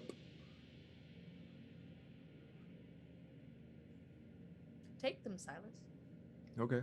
And I'll reach over to grab them. And he stabs at you with the pencil. And I need you to either avoid, like he's trying to stab you. So are you avoiding this or enduring it? No, I'm avoiding. I'm not Jack anymore. As a newly sharpened number 2 pencil is being jabbed at your hand, reaching for these pills. 13. I got a mess. 13? 13. Mm-hmm. So the pencil catches just the edge of your arm and deters your grip of the pills. And you have a small cut running down the side. Feeding your addiction hurts, Sylas. No, a pencil hurts. Feeding your addiction hurts, Sylas. Yeah, there are consequences from actions. Look at you. Already having breakthroughs. I've read up on your file. Do you want to explain to me what happened, Mr. I Black? would love to, if I knew. Hence How the many reason people? I'm here. How many people was that, Sylas? Oh, you lose track after 5 or so. How many people was that, Mr. Black? 9. It's a heavy weight, isn't it? I didn't do it. That'll be one of our first breakthroughs. Me Reach for admitting the to something. Reach for the pills, Sylas. Okay. I had to reach for it again. The pencil comes jabbing down. Yep. Hold on. What are we doing? That's better. 16. 16. I will say with that, you grab one of them briefly and the pencil just misses. I take it immediately. Rewards for those that are quick-witted. This has been lovely. So what, we do this every couple days? I didn't want you to go into shock. I You're no appreciate use that. to me if you're... We tried that cold turkey thing over the last 5 days and you've been unconscious. It's been rough. How are the scratches, Sylas? They're there. And it dawns on you, there are scratches on your shoulders. In addition to my other stuff. Yeah, these were not there when you got here. You have no recollection of how those scratches happened. You feel them. It's not even that you've looked at them since you've awoken. It's as though Dr. Thurman mentions them and you suddenly feel them on your shoulders. They're new. Well, yeah. Do you know how they got there? We assumed you did that to yourself. That's why your nails are so short. Like, your nails are short to the point of almost being bloody. Yeah, that makes sense.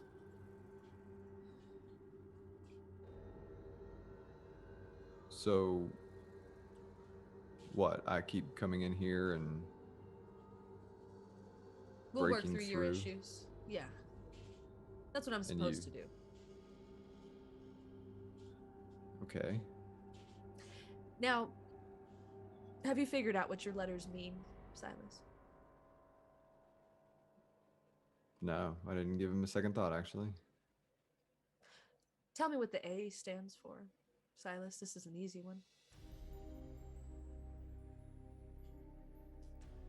Anger. Addiction. This is going to take a lot longer than I thought.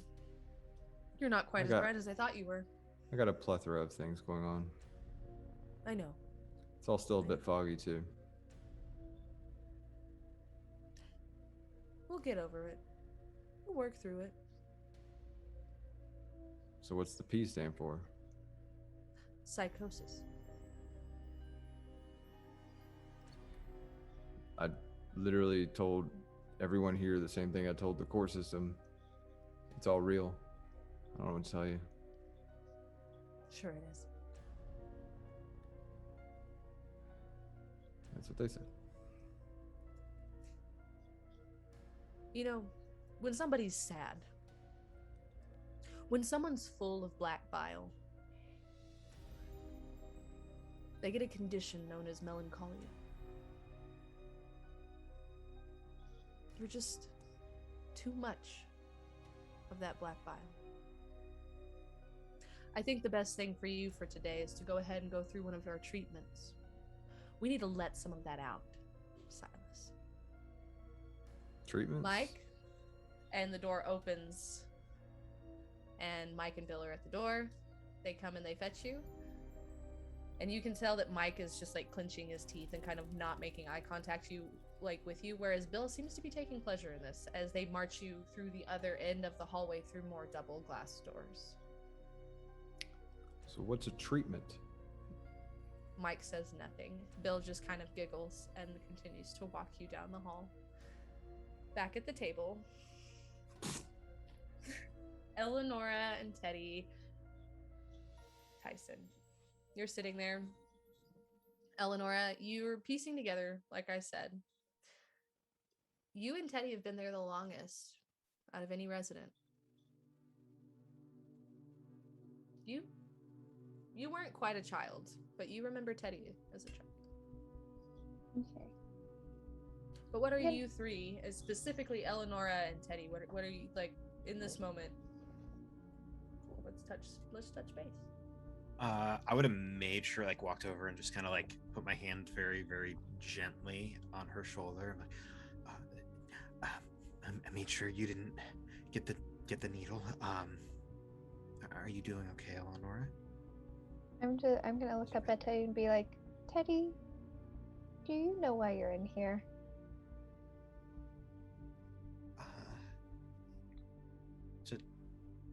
To get better.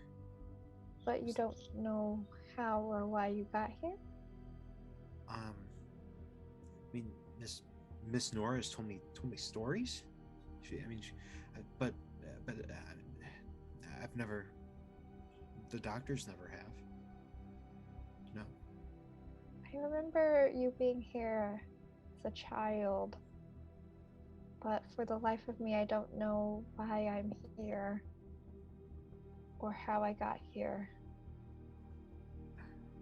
It's like I see flashes of something that happened to me before being here, but it's all really blurry and I can't tell if it's real or not. I know what you mean. I sometimes get nightmares from when I was a kid. What happens in them?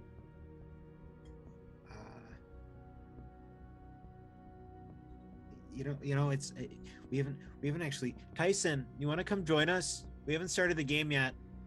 Tyson, so you're standing there. Gordon is now just sitting there. They wheeled him into a corner. He's staring at a corner. Like they didn't place him well. It was like they rolled him in there and just left him there. And you finally make your way to sit back down after witnessing this and seeing Sylas go. I'll just take my seat that I had before, which is closer to Elenor. Just kind of chill into the seat, assessing the room. I'm gonna squeeze like Teddy's hand back and just be like, "Thank you, Teddy, for helping me back there." And I'm gonna slip a fruit snack from my pocket like into his hand. And he looks down and just, thank you. And he like shoves it into his pockets are already bursting with fruit snacks, but like just adds one more, seams are about to burst, but he's thank you. I'll make sure if I can, before we go to bed, I'll slip a couple under the door for you so you have a snack at night. Thank you, Teddy. That's very sweet of you. she's gonna lean back over and just kind of like grab Tyson's hand and just kind of like, hold it for a second just to like kind of ground herself and just kind of focus Tyson back in on what's going on. Will hold and kind of like use his thumb to kind of like rub the back of your hand just to soothe it into rhythm. Things are interesting here. Very. Should we ask Gordon if he's just sitting there in the corner? I have a feeling that there's not much you'll get out of a broken man at this point. I remember a patient that was before your time. They sewed her mouth shut. With red thread as well? Yes, the one I remember. Interesting. We best avoid getting the red thread then. Be preferable. As you're all sitting there, Gordon continues to stare into the corner. Eventually, everybody, all of the other patients seem to have come and gone from their morning sessions. And it's about 11:45. And Sylas is yet to return. Tyson, Elenora, and Teddy, you know that these sessions usually only last 15 to 20 minutes, these brief. On a longer end, they'll take 30 minutes. But they're usually since they're every day, they're usually not that long. But you've begun to take note that Sylas is not back.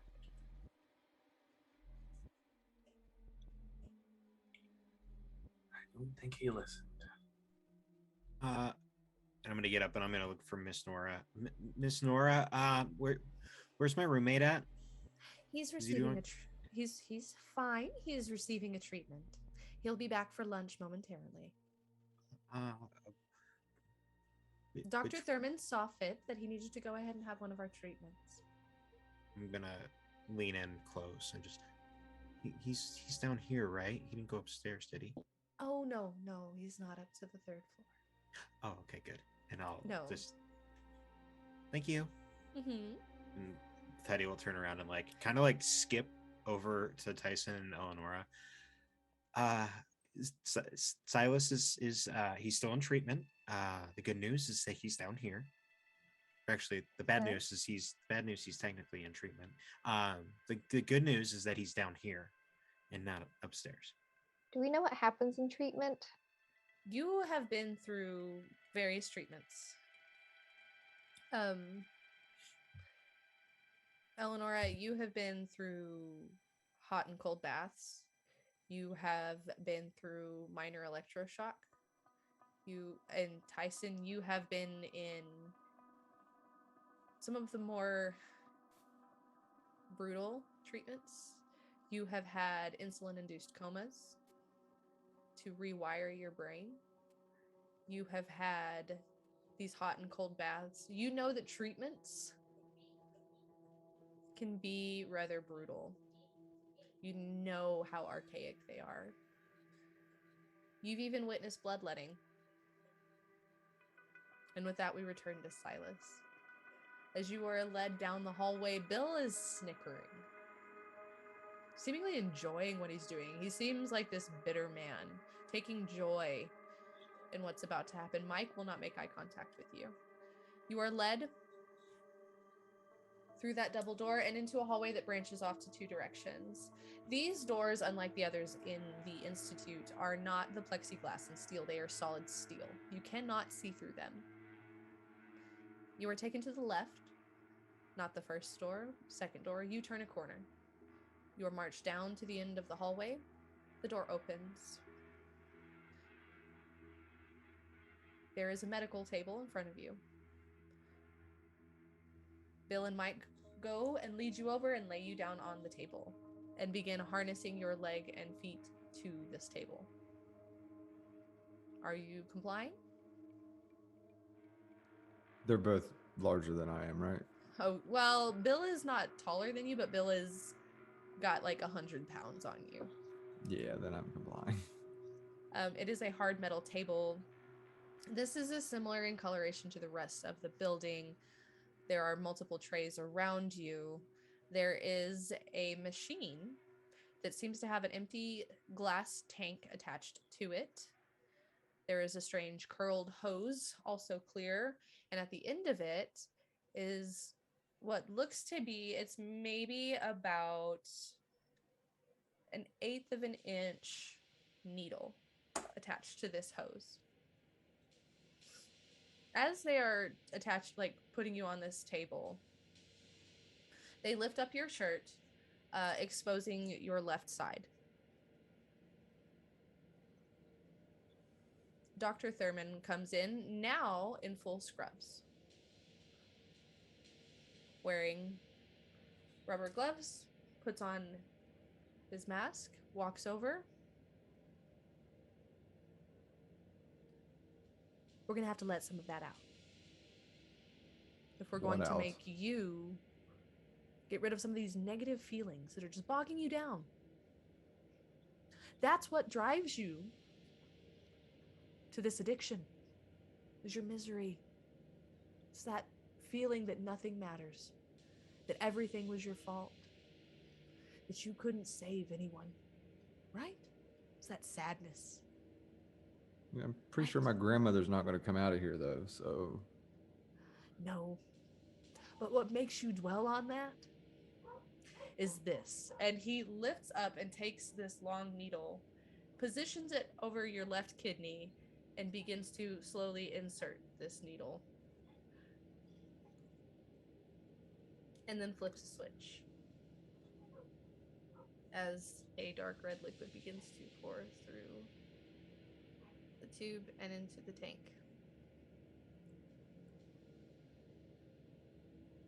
Do I get a prize after this? You're a tough one. And this goes on, this excruciating pain. And with this, though, I'm going to go ahead in this moment. How is Sylas feeling? And do you feel that enduring pain is their focus, or keeping their wits about them? I think at this point, he would just shove his head back, look up at the ceiling. He's been in a lot of agony over the past couple of days anyway, so he's just going to keep enduring it. It just adds to what he's already been feeling, so it's not a drastic change, just added to it. Go ahead and roll endure injury, just because I want to see something. At a plus, like that. Oh, it's plus my stuff minus my other stuff. So that would be 19. 19. You've had your experience with needles. You've been attacked. This isn't your first scuffle. It's not great. This is kidney pain. But you grit down and you stare up at the ceiling, find yourself counting the tiles. Counting the tiles. Counting the tiles. Eventually, the machine is switched off. You are lightheaded and you are tired. They unstrap you, and Bill and Mike carry you, feet dragging. Everything is blurry, like flashes of red. You're dizzy as you're sat in a chair in the recreational room next to Elenora, Tyson, and Teddy. Nurse Nora approaches Teddy. Make sure he eats his lunch. He's gonna need it. He had to have that bile cleaned down. You know how that is. Yeah. And food trays are brought out.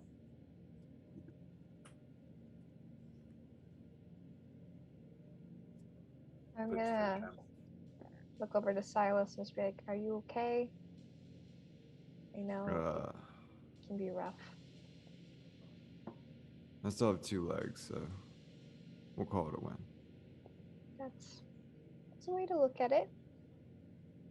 This place sucks. Is Indeed.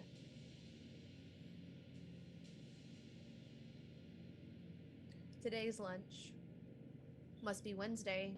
Salisbury steak, mashed potatoes, canned corn, frozen reheated biscuit, glass of milk. Dessert is a pudding cup. Gross. Hey Mike, can you give me some tea, please? Sure. Thank you. Like Can I Fox. also have water? Yeah, no problem. Whatever. Elenora, you've been good. Do you want your tea? Yes. Thank you. Yeah. Sylas, sorry, man. You get orange juice. Ooh, could I have a water? I get. Nor. He can have a. Fine. She, like, refuses to look at Sylas. To help flush the evil? She glares at you as you are handed your glass of water. And Elenora and Teddy receive their tea, and Tyson is handed his glass of water. Gordon is finally moved to a table where he is just staring at his tray. Ruby is eating hers daintily. Properly. Tiny bites. I'm gonna hand my tea over to Silas and be like, do you think you could take some tea? Might settle your nerves a little bit. If I look around, are they still watching me? They seem to be attending other people more so. Yeah, sure. And I'll Okay. take it and like chug half of it. I'm not gonna eat this though. Teddy, you do see Silas is not eating. Buddy, and I know it's not always the best. Even though Salisbury steak is the best that they make, it's the best thing here. But like, It's not reassuring at all. yeah, I mean, listen, when we get to pizza, the pizza day, that's when things really go downhill. But if you did get the treatment that I think you did, then you're gonna need all of the iron that's in this Salisbury steak.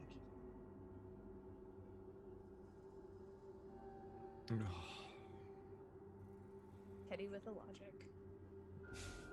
I've never once in my life listened to somebody with a bowl cut, but today's a day of first, Teddy.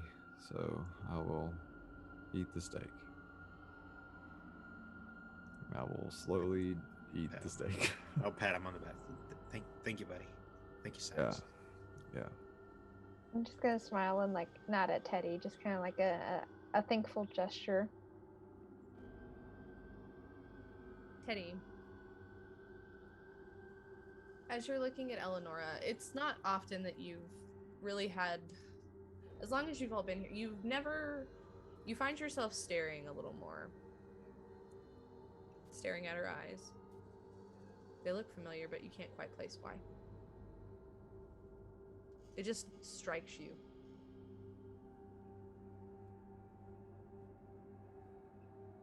You good, Teddy? And like for all you've known Teddy's very like his eyes are down. He's very like eye contact is not his thing. But so immediately it kind of reverts back once he's kind of done zoning. Everything's fine. Yeah. Okay. Tyson, are you eating your lunch? Kinda. I've been shuffling my food around, shaping some of the corn into symbols I remember. Until the attendant comes around, then I should mess it up again. But I'm moving things around, and then occasionally some of the steak, and then back to the corn. Am I noticing Tyson doing this, making weird symbols in his food? Yeah, I mean, anybody that looks at Tyson's tray right now, especially those that saw the manor, you guys are... Teddy knows that you're doing weird shit with your food, but Elenora and Silas are like...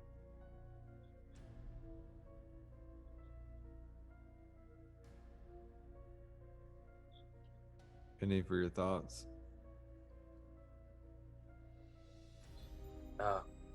With me? Yeah. I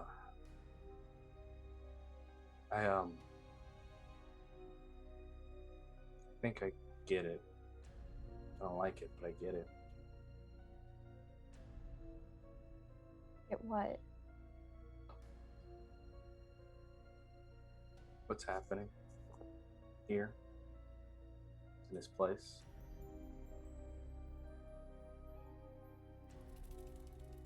Do you think the thing that I don't get is I know the direct path that led me here.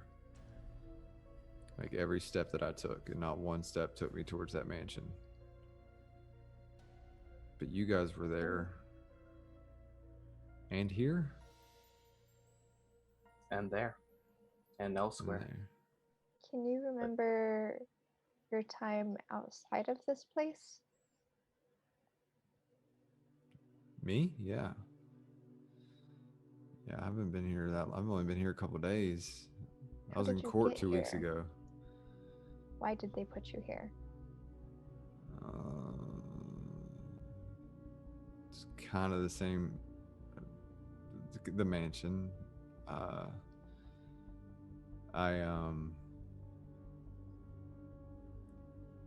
had this. I don't know, a vision. Maybe, I don't know. I saw it all. I was there. I was walking his steps. And when I awoke, apparently some bad shit happened. My options were pretty bleak, but no one really believed anything I said. So they called me crazy and put me here. In that moment,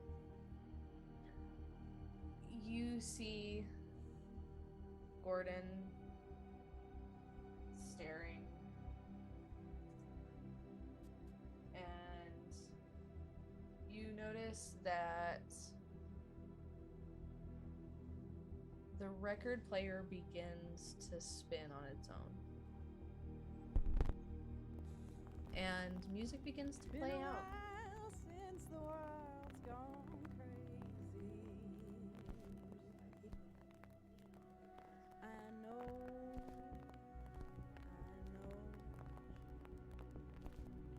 and it's hard to get back to a place you've never been, a place you've never been before. You hate to see it, you see the hatred.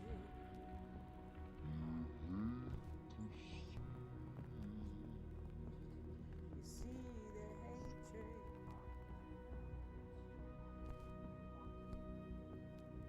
So, the record player begins to play this. Elenora, Tyson, and Teddy, you know this to be the only record band going by the name of The Smoke.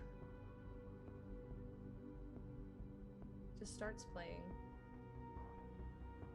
Is that like on a timer? It's never done that before. But everyone's reacting like everyone in the room heard it. Everyone has heard it. Even Gordon looks up. Nurse Nora does not move. Can I enhance and like turn and look at it? And can I use enhanced awareness? Yes. Just to try to see through Yes, the you illusion. can. All right, so it's roll plus soul. Soul's plus 3, minus 1, so plus 2. Oof. Ooh, I don't like Umbraloculous dice, everybody. That's a 5 plus 2 for 7. Yeah. Do I need to tell you what happens, or do you know what happens? Oh, no, I know what happens. Okay, cool, great, awesome. Sorry, guys. You're staring at this record player.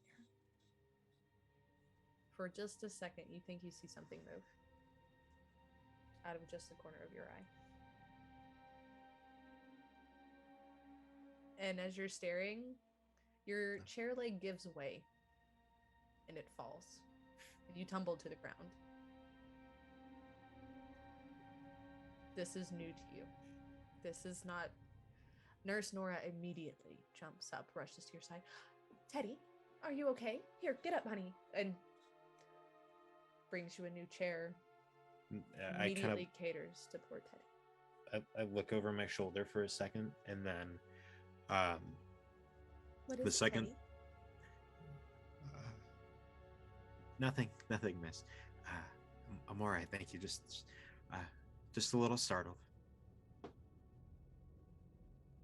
Well, maybe you drank too much tea today, Teddy.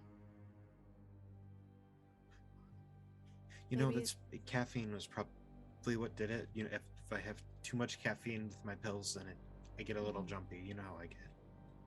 And you did have coffee this morning, right? I did. We'll just be mindful of it this evening. That entire moment while Nora is distracted with Teddy, I'd like to finish shuffling my corn into another sigil. And I would like to try and see through the illusion focused on this record player, this Focus music. on the record player? Do it. Yeah, my focus is over there.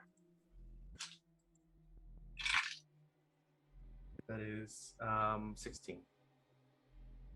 As you're focusing on this record player after it catches your attention, you see 3'5", solid gray skin, holes throughout its body,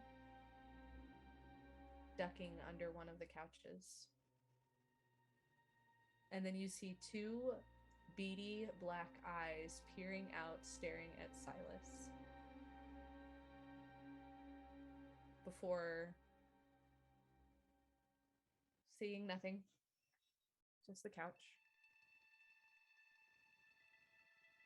And then I will move the corn around again as Nora's done tending to Teddy. And when Teddy sits back in his chair, he immediately kind of like his knees are, I can't do it because my legs are on my desk or else I would, but his knees immediately come up onto the top of the chair, and like his arms are just, he kind of goes fetal. And like every once in a while will grab like a scoop of something and like shovel it into his mouth, but he becomes very, very isolated really quick. Eddie, is everything okay? You seem really jumpy today. Do you see He's something? there. Yeah, he's there. There's somebody. Has to be. There always is. And he just kind of starts rocking. Do I know if this is a common occurrence for Teddy over the years, or? Not really.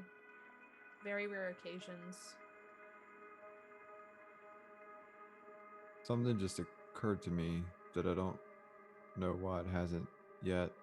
Fog's a little lifted. If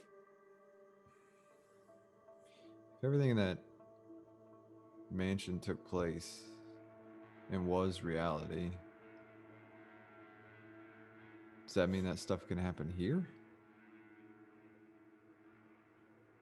I think it already is. Has been for a while. Maybe I am in the right place. You didn't come from a mansion, though, did you? Eleanor, you've been... Eleanor has been here as long as you can remember. I mean... It was a nightmare I had, Teddy. You don't need to worry about it. Just a nightmare. Sometimes I have memories of being from a mansion. That's all. Right. Yeah. Sorry. There's a book I read. I'm gonna take my biscuit and try to stand up and hobble my ass over to Gordon. Okay. You hobble your ass over to Gordon. It is still a bit rocky, but you managed to make it. Hey, Gordon, is it? I'm Silas. You can call me Cy. Kind of new. I'm getting any reaction from him whatsoever. He's looking at you, but he's not saying anything. That's terrifying. I brought you a biscuit if you're hungry. I'll just kind of gesture it out to him.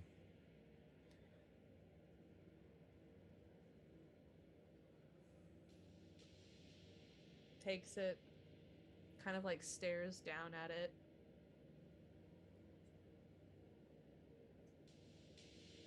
Did you see anything with why the record player started?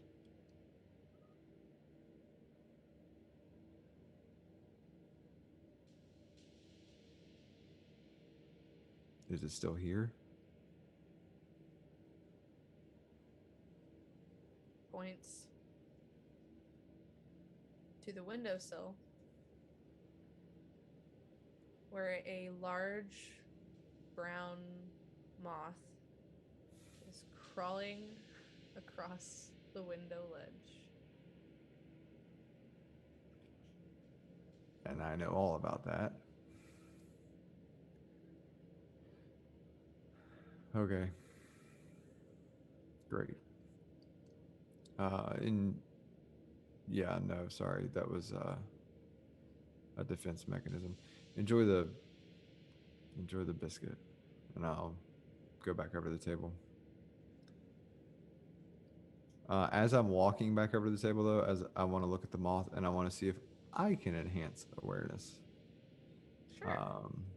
But I guess mine is a little different. I don't know if you remember the note I sent you. Okay, cool. Yep.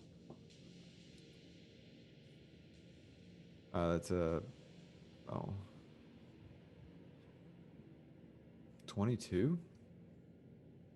So, as you're walking and you're staring at this moth, you have a flashback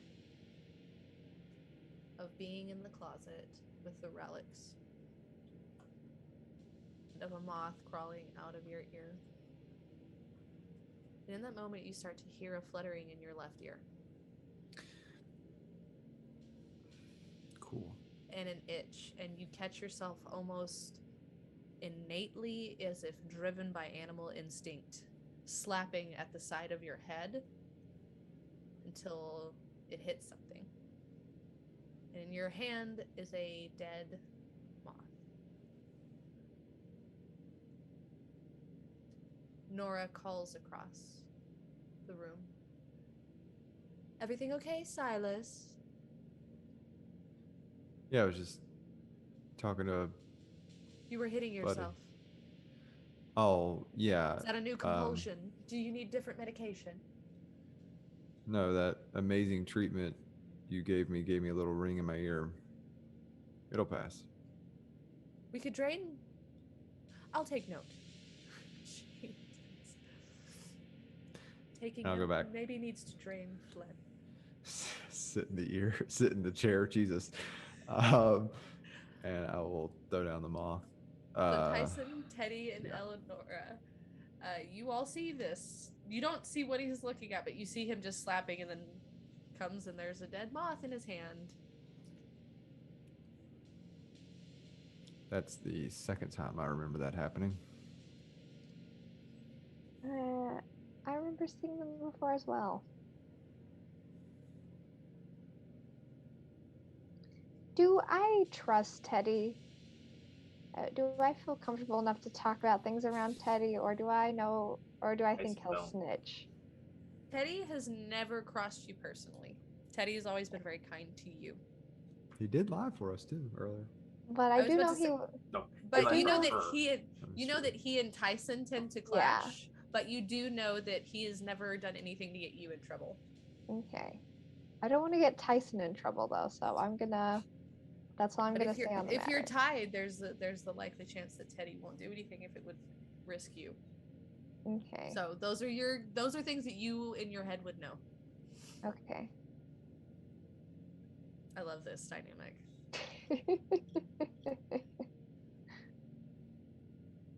I'm not a narc. That's something a narc would say.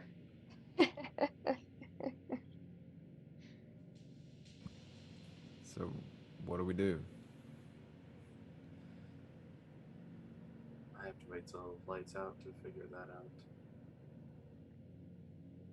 I'm gonna reach over to Teddy and just kind of be, Teddy, can you keep a secret for me? Sure. I mean, yeah. Okay. Sure. Sometimes I think I see things, and I don't know if they're real or not, but Sylas and Tyson sometimes see the same things, but we can't tell anyone about it. Otherwise, we'll get in trouble, okay? Don't worry. So, I see things too okay. from time to time. It happens, but that's what we're talking about. Just in case you got worried. And the mansion, I'm still hung up on that, but the mansion is where you saw things last time. Yes, that's where we saw the moth that's on the table. There were moths there and a whole lot of very scary things. Have I ever seen moths here at the hospital, other than the one that's on the table right now? No. You know, they're usually killed. This is very clean. I mean, everywhere Nurse Nora is smells like mothballs. It smells like they keep them away.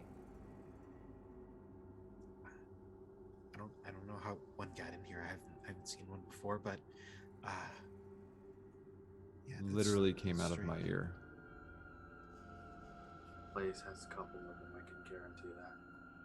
Why do you have moths in your ear? I don't know. Is it just something you can do? Apparently. But I mean, there's technically a treatment where they look in your ear, but no. I wouldn't recommend that one. I think she noted it anyway. It's coming. But I mean, I don't think, if memory serves, we shouldn't wait around to find out what happens. How do we get out of here, though? Well, that's a good point. As far as I remember, I've been here. I wasn't a kid, but I've been here a long, long time. Teddy, do they ever let us, like... Well, it's snowing. Never mind. But do they ever let us outside? I mean, we go out Every day. we go outside every day. That's why do you think Nurse Nora gave me this sweater? Keep me warm in the winter when we go out. You do note that Teddy is the only one that gets that extra sweater. Yeah, so you're like her favorite. Do you get treatments, or you... Teddy, you haven't had like a treatment in a while. Not since I was little. I mean, I do everything I'm supposed to. I'm a good boy. I take my pills. I follow the rules.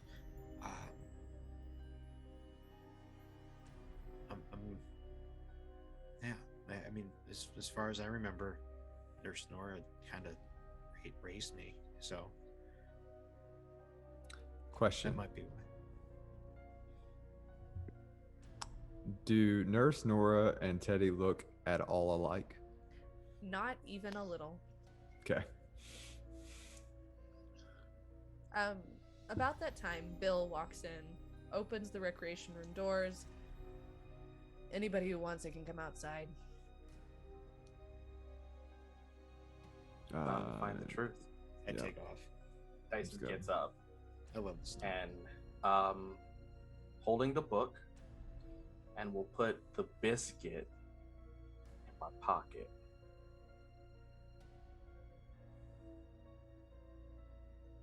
Whoever would like is led downstairs to the back patio. It is slightly covered, so it's been swept off. There is about a 10-foot by the expanse of that middle section of the building strip that is left natural grass, so that is currently covered in snow. The rest of it, it's accumulating a bit of snow. It's not a heavy downpour, it's just very gradual. But there are benches, a couple of basketball goals, of course no nets, just the ring only, like a couple of swings, that kind of thing. Important question. Oh. Is it snowing currently? Slightly, like Okay. just very lightly. But is there snow on the ground? Yes, Okay. in part of the yard. The concrete's clean, but the rest of it not so much. Do I remember? Just want to make sure. Do I remember a time here where it wasn't snowing? No. That's what I thought. Elenora, you don't either. It always snows. It's always cold. Mm-hmm. Great. Do you have any idea, like, general location of this place compared to like where I lived? Like, is it north of where I live, or you know what I mean? Like, You would feel like, for some reason, you feel like you're in the mountains. but don't But recall which mountains. You don't recall which mountains, and as you strain to even remember the name of your city, you Right. cannot recall the name of the city that you're from. So you all step outside, I'm assuming. Mm-hmm. So you're all outside in the snow. Teddy, you ran out first. What are you doing? Yeah, I'm gonna run and claim a corner. And after doing a quick snow slush angel, whatever it is, I'll kind of turn around so that way my back is to the fence and I can face and watch everybody. And then I'm just gonna finger in the snow, start to draw. Okay. I'm gonna go sit over by Teddy and start drawing in the snow as well. How much of my occult knowledge do I All still of it. have? All of it? Okay. Yeah, you retain everything. Okay. Funny, because Tyson's also going to go over there and start drawing. Mm-hmm. Silas, do you want to go doodle too? No, I want to walk the fence line. Okay. It Just is like as I'm. So you can see over this fence line. This is a 6-foot fence. Okay. This is a 1 foot thick concrete fence extending from the building. Beyond that, you can see the wrought iron fence that is the 10-foot. But you can see over this fence as you are making the line. Now, while he's making the line, Teddy, Tyson, and Elenora, what are you doing? I'm making sure like my back is to like everyone else, and so like only me, Tyson, and Teddy can see like what I'm writing and everything. Okay. But the first thing I'm going to write is to Tyson. It's just gonna say, "What do you see?" Tyson is still She like already drawing. knows. Yeah, I know what you're doing, Tyson. Go ahead and Well, roll. this one's going to be different because now that I'm outside, I'm not going to use see through illusion. I'm not even going to use enhance awareness. I'd like to call on my entity to show me the true location. Okay. That is my bound feature. Mm-hmm.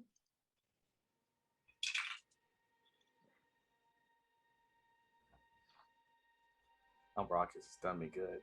That's 20. You are sitting there, doodling in the snow. Everything slows down. You're not sitting in snow. You're sitting in ash. Standing next to you is a tall, slender, black-suited individual, cane.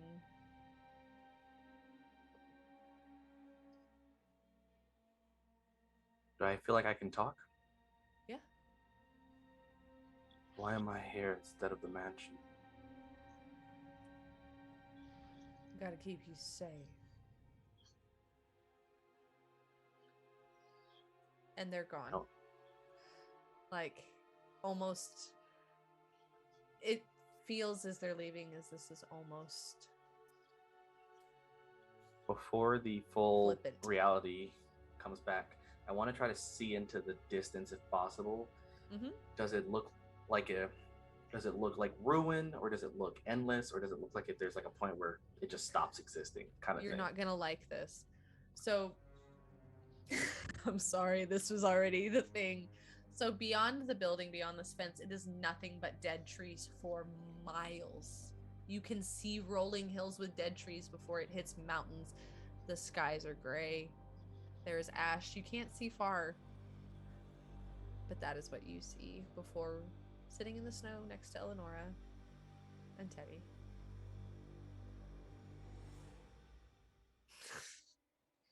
Okay, I'm back. Sorry. That's That was literally a combination already written too. That's just of perfect. forest and an endless horizon. All right. Yeah, I know. When you said that, that's why I was like, that's good. This is gonna be a good chapter for you. We are. Now, when I look over there, do I see like now it's like what beautiful trees and mountains, or does it look like an entirely different landscape? It looks like a wintry tree mix. You can see some skyscrapers in the distance. So I actually see city in the snowfields, Yes. and then the other one it did look like There's ruins like of city. there's like a parking lot off to one side. Yeah. This is not where we are. This place, it's dead all around us, but just around us. This place, this building is real. But that's the extent of reality here. How did Teddy, we you get do out hear this. Yeah.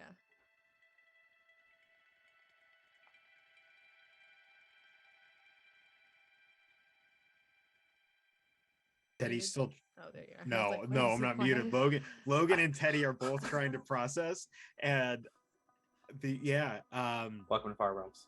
yeah, and Teddy is just gonna keep drawing, and he's not probably next to Elenora, not next to Tyson. But if you lean over, you see he's drawing very crudely because he's not a very good drawer. Something like the shape of something, big and bulbous looking, and then at the top where like there would normally would be one head, there's two. And like drawing lines through it, and like yeah, it's very crude drawing, but it's more like an outline than anything. Okay. Elenora, please roll for repressed memories. Oh boy. We're doing so great at these. Okay, that's an 11. Okay, that's Better. that's not too bad. You're dead. And the end. And the ground splits. Go ahead and roll keep it together in response. Okay.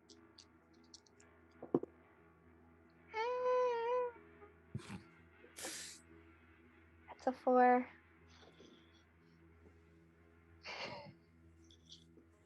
Okay, There we that is go. -2 stability. Just climbing the ranks. Losing it. As you're staring at this image, you have a flashback to what was on that table. You remember two faces staring at you from that table.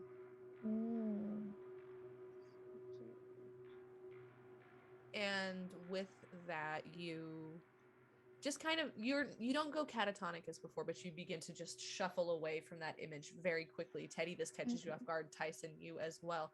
Sylas, you're walking the fence line. You witness Elenora shooting back away from this. Are you looking up at the building? Yeah, so at some point, probably right around that time, I will stop and kind of just sort of stare at the building, and then I kind of want to do something while I'm looking at the building, unless I see something. Go ahead. So he's going to take, sort of slide his right arm through his shirt, and so it's on the inside of his shirt. He's going to sort of put his hand on the upper portion of his tattoo, and he's going to sort of do a magic ritual based on the symbolism on his arm. and basically try to get a sense of detecting evil while looking at the building. Do it. Cool. No evil here. 10, 18, Not at all. 20, 23. Perfectly normal. What does that effect say? 15 plus, you perform every step correctly. The ritual works as intended. So I will Okay. know whether I sense it. Yep, nope. Yeah, you you stare at this building. You definitely sense evil. It's moving through the building on the second floor. Is it similar to the feelings I felt before? No. This is new. Dope. This is very malicious, very active. There's also a slight hint of it on the third floor. It seems smaller. But as you're staring at Bradford, you glance up at one of the windows. There's a streak of red on the third floor across one of the windows, and you can see a woman. Hands clinging to the window, she appears to be screaming. She looks familiar, and you can't place why. You have flashbacks to Jack's dream. You recognize the woman. That is Jack's wife. In the window on the third floor before she is pulled from the window. Third floor, you said, right? Yes. I will run back over to the group. You arrive back at the group. What's on the third floor?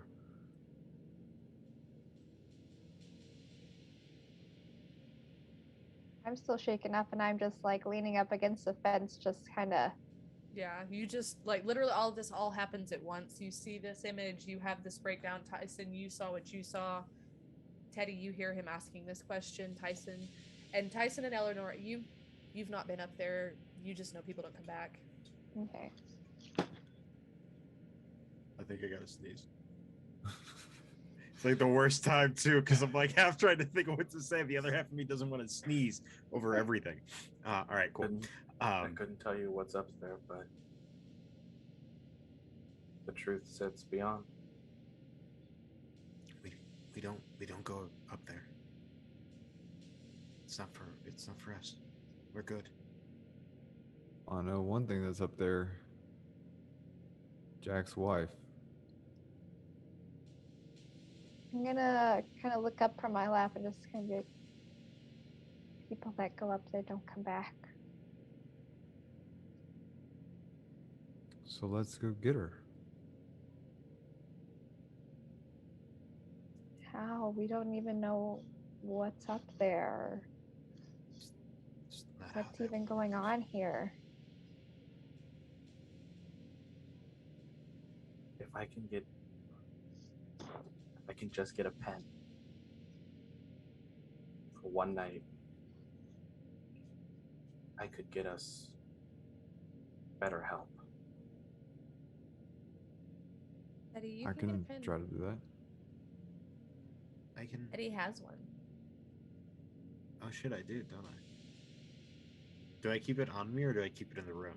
You probably keep it in the room because it's not something that everybody should see. But Gotcha. I can give you one. I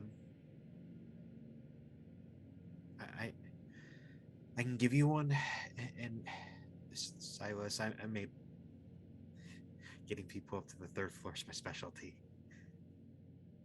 Right, yeah, no, I didn't mean permanently. You want to go up there? Actually, you know what? That's not a terrible idea. I will say, if we can get to the third floor, I feel our only solution is to dive deeper into the maw of whatever's happening. I don't want to go back up there. Yeah, You Teddy, won't have I wouldn't ask you to do something you don't want to Yeah. do, and we might actually have to break a few rules to do it. But it would be to help someone.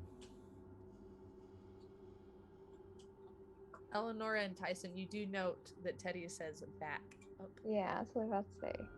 I just kind of, after Sylas says that, I'm going to glance and just kind of look at, like, not like stare at Eleanor, but just kind of like to the side, look at Eleanor and see how she's responding to all this. I'm definitely still like kind of shaken up, but I look over to Teddy and very quietly whisper, "You've been up there before?"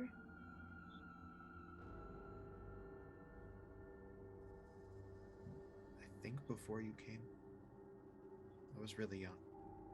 Uh-huh. Do you remember anything about it?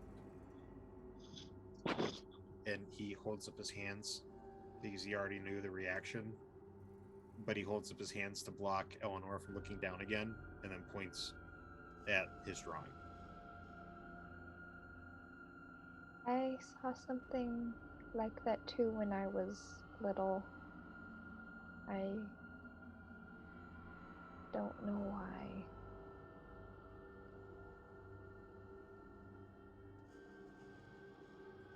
The third floor is not nice like the second floor.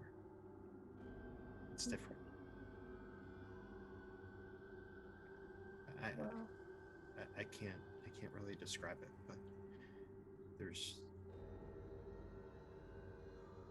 it's just different. okay. Well, thank you, Teddy. And about that, I was just say, go ahead. I think our best bet is to get Jack or Sylas up there. Do you say Jack? I do say Jack. That's fair. Wait, so are you Jack or are you Sylas? No, I'm Sylas.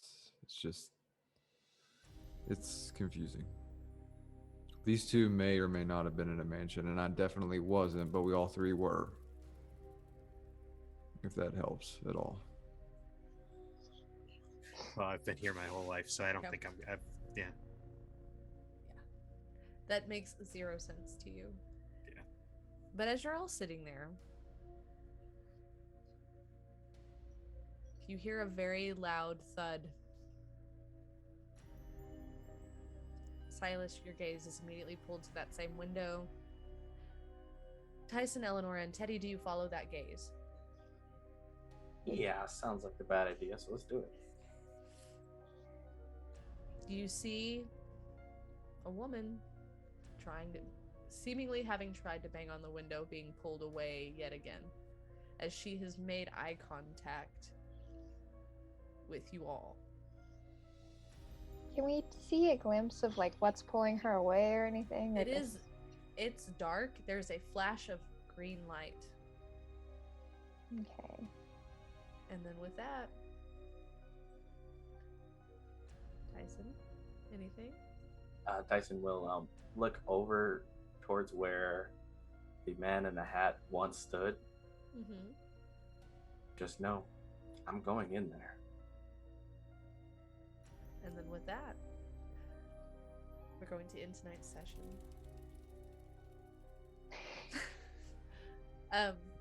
Thank you so much, everybody, for watching. Very much appreciate all of my players. Quick shout out to all of the sponsors: Session Zero Clothing. Use order at checkout for 15% off. Norse Foundry, the artisan dice makers. TIO15 for 15% off at checkout as well. Roaming player gear by our very own GotDM. Code Carnaby20 for 20% off. Dice Tower Dice Tray combo set. Mithril Armory. We have a code for that. Let me look. Initiative. It's initiative for 10% off. Thank you, Ronan. Look, he served a purpose. That wasn't all fear. Again, 10d20s. You can support us as a cast at our Ko-fi, for our Ko-fi, which is actually just Far Realms. And then just go ahead and let all of my players do quick shout outs. Johanna? Hi, Johanna Maka. You can find me at johannaxmachina on most social media platforms. Do cosplay, fun kind of stuff like that. And I enjoy being traumatized yet again tonight. So I don't know. She's doing great. She's doing good. She's holding it together. Yeah. Ronan, how are you holding it together? I'm Ronan, and I'm still processing the record player. You can find me on Twitch. I world build and write, and I'm building a world that's as extensive as Tolkien's, hopefully, one day. So join me there. Thanks. Casually. Yeah, it's been a day. I'm Jay, casual. You can find me on social media at just2casual and casual creativity over on Twitch. Variety streaming, gaming, storytelling, and building my own business, Casual Creativity, where I build games, TTRPG, and video games. I'm also working on making visual media, animation, and live action, because Hollywood, hello, I'm here. If you don't notice me, I'll scream and shout, so you can't ignore me. I'll be over on the Creators Assemble for our next episode of Agent of Nyx, where I'll be showcasing some of my deep breath content as the Bellator, inspired by Super Saiyans, and the Dacron race / species inspired by the Titans on Attack on Titan. You can find out more about all that if you follow me also at Deep Breath RPG on Twitter and Instagram. That's Deep Breath BREADTH, where it's the anime-inspired TTRPG, where the old world of magic is in conflict with the new world of technology. Inhale anticipation. Take a deep breath. Exhale excitement. Our special guest for this chapter, Logan. Yeah, I'm Logan Hanley, also known as DM_screening, where you can find me on all the socials. I do adventure writing. I do some homebrew with my friends at Dragon Rock RPG. Occasionally play some games, paint minis, map stuff, world build. But I also run the Ecrium Expeditions, which is a 5e homebrew campaign set in my world, the lands of Ecrium, where Ronan and Taryn, and we'll talk about maybe Jay in the coming weeks. Our next session for that is this coming Tuesday, November 9th at 8 p.m. Eastern Standard Time, which is 5 p.m. Pacific Standard Time, because I have to remember that the West Coast is a place. Contrary to belief. Yeah. What about GMT? There is no such thing. Yeah, we're fine. They don't exist. That sounds like a tomorrow problem. Yeah. Sorry. I'm Taryn Hackett, also known as Valrook across the socials, a generally creative human, TTRPG performer, and GM, here every other Sunday. I am also a dice maker under the moniker of Umbral Oculus Dice. That is UO_dice on the Instagram, where I hand make all of my dices. You can check out links in bio there for my dice shop and merch, if you love me. Every other Tuesday, I'm over on the Screenings channel doing a Hexblood Druid thing, which is awesome. You should check that out. Mondays on the Initiative Order, I'm on Vault. It's Miss Peggy Sue James for our Fallout TTRPG. Right now, we're going through everybody's backstories, so if you check in there now, you get all of our origin stories, and it's super awesome. Thank you guys so much. I appreciate you all, and I cannot wait to pick back up in a couple of weeks. So, with that, thanks so much for watching here on the Initiative Order, and we will catch you next time.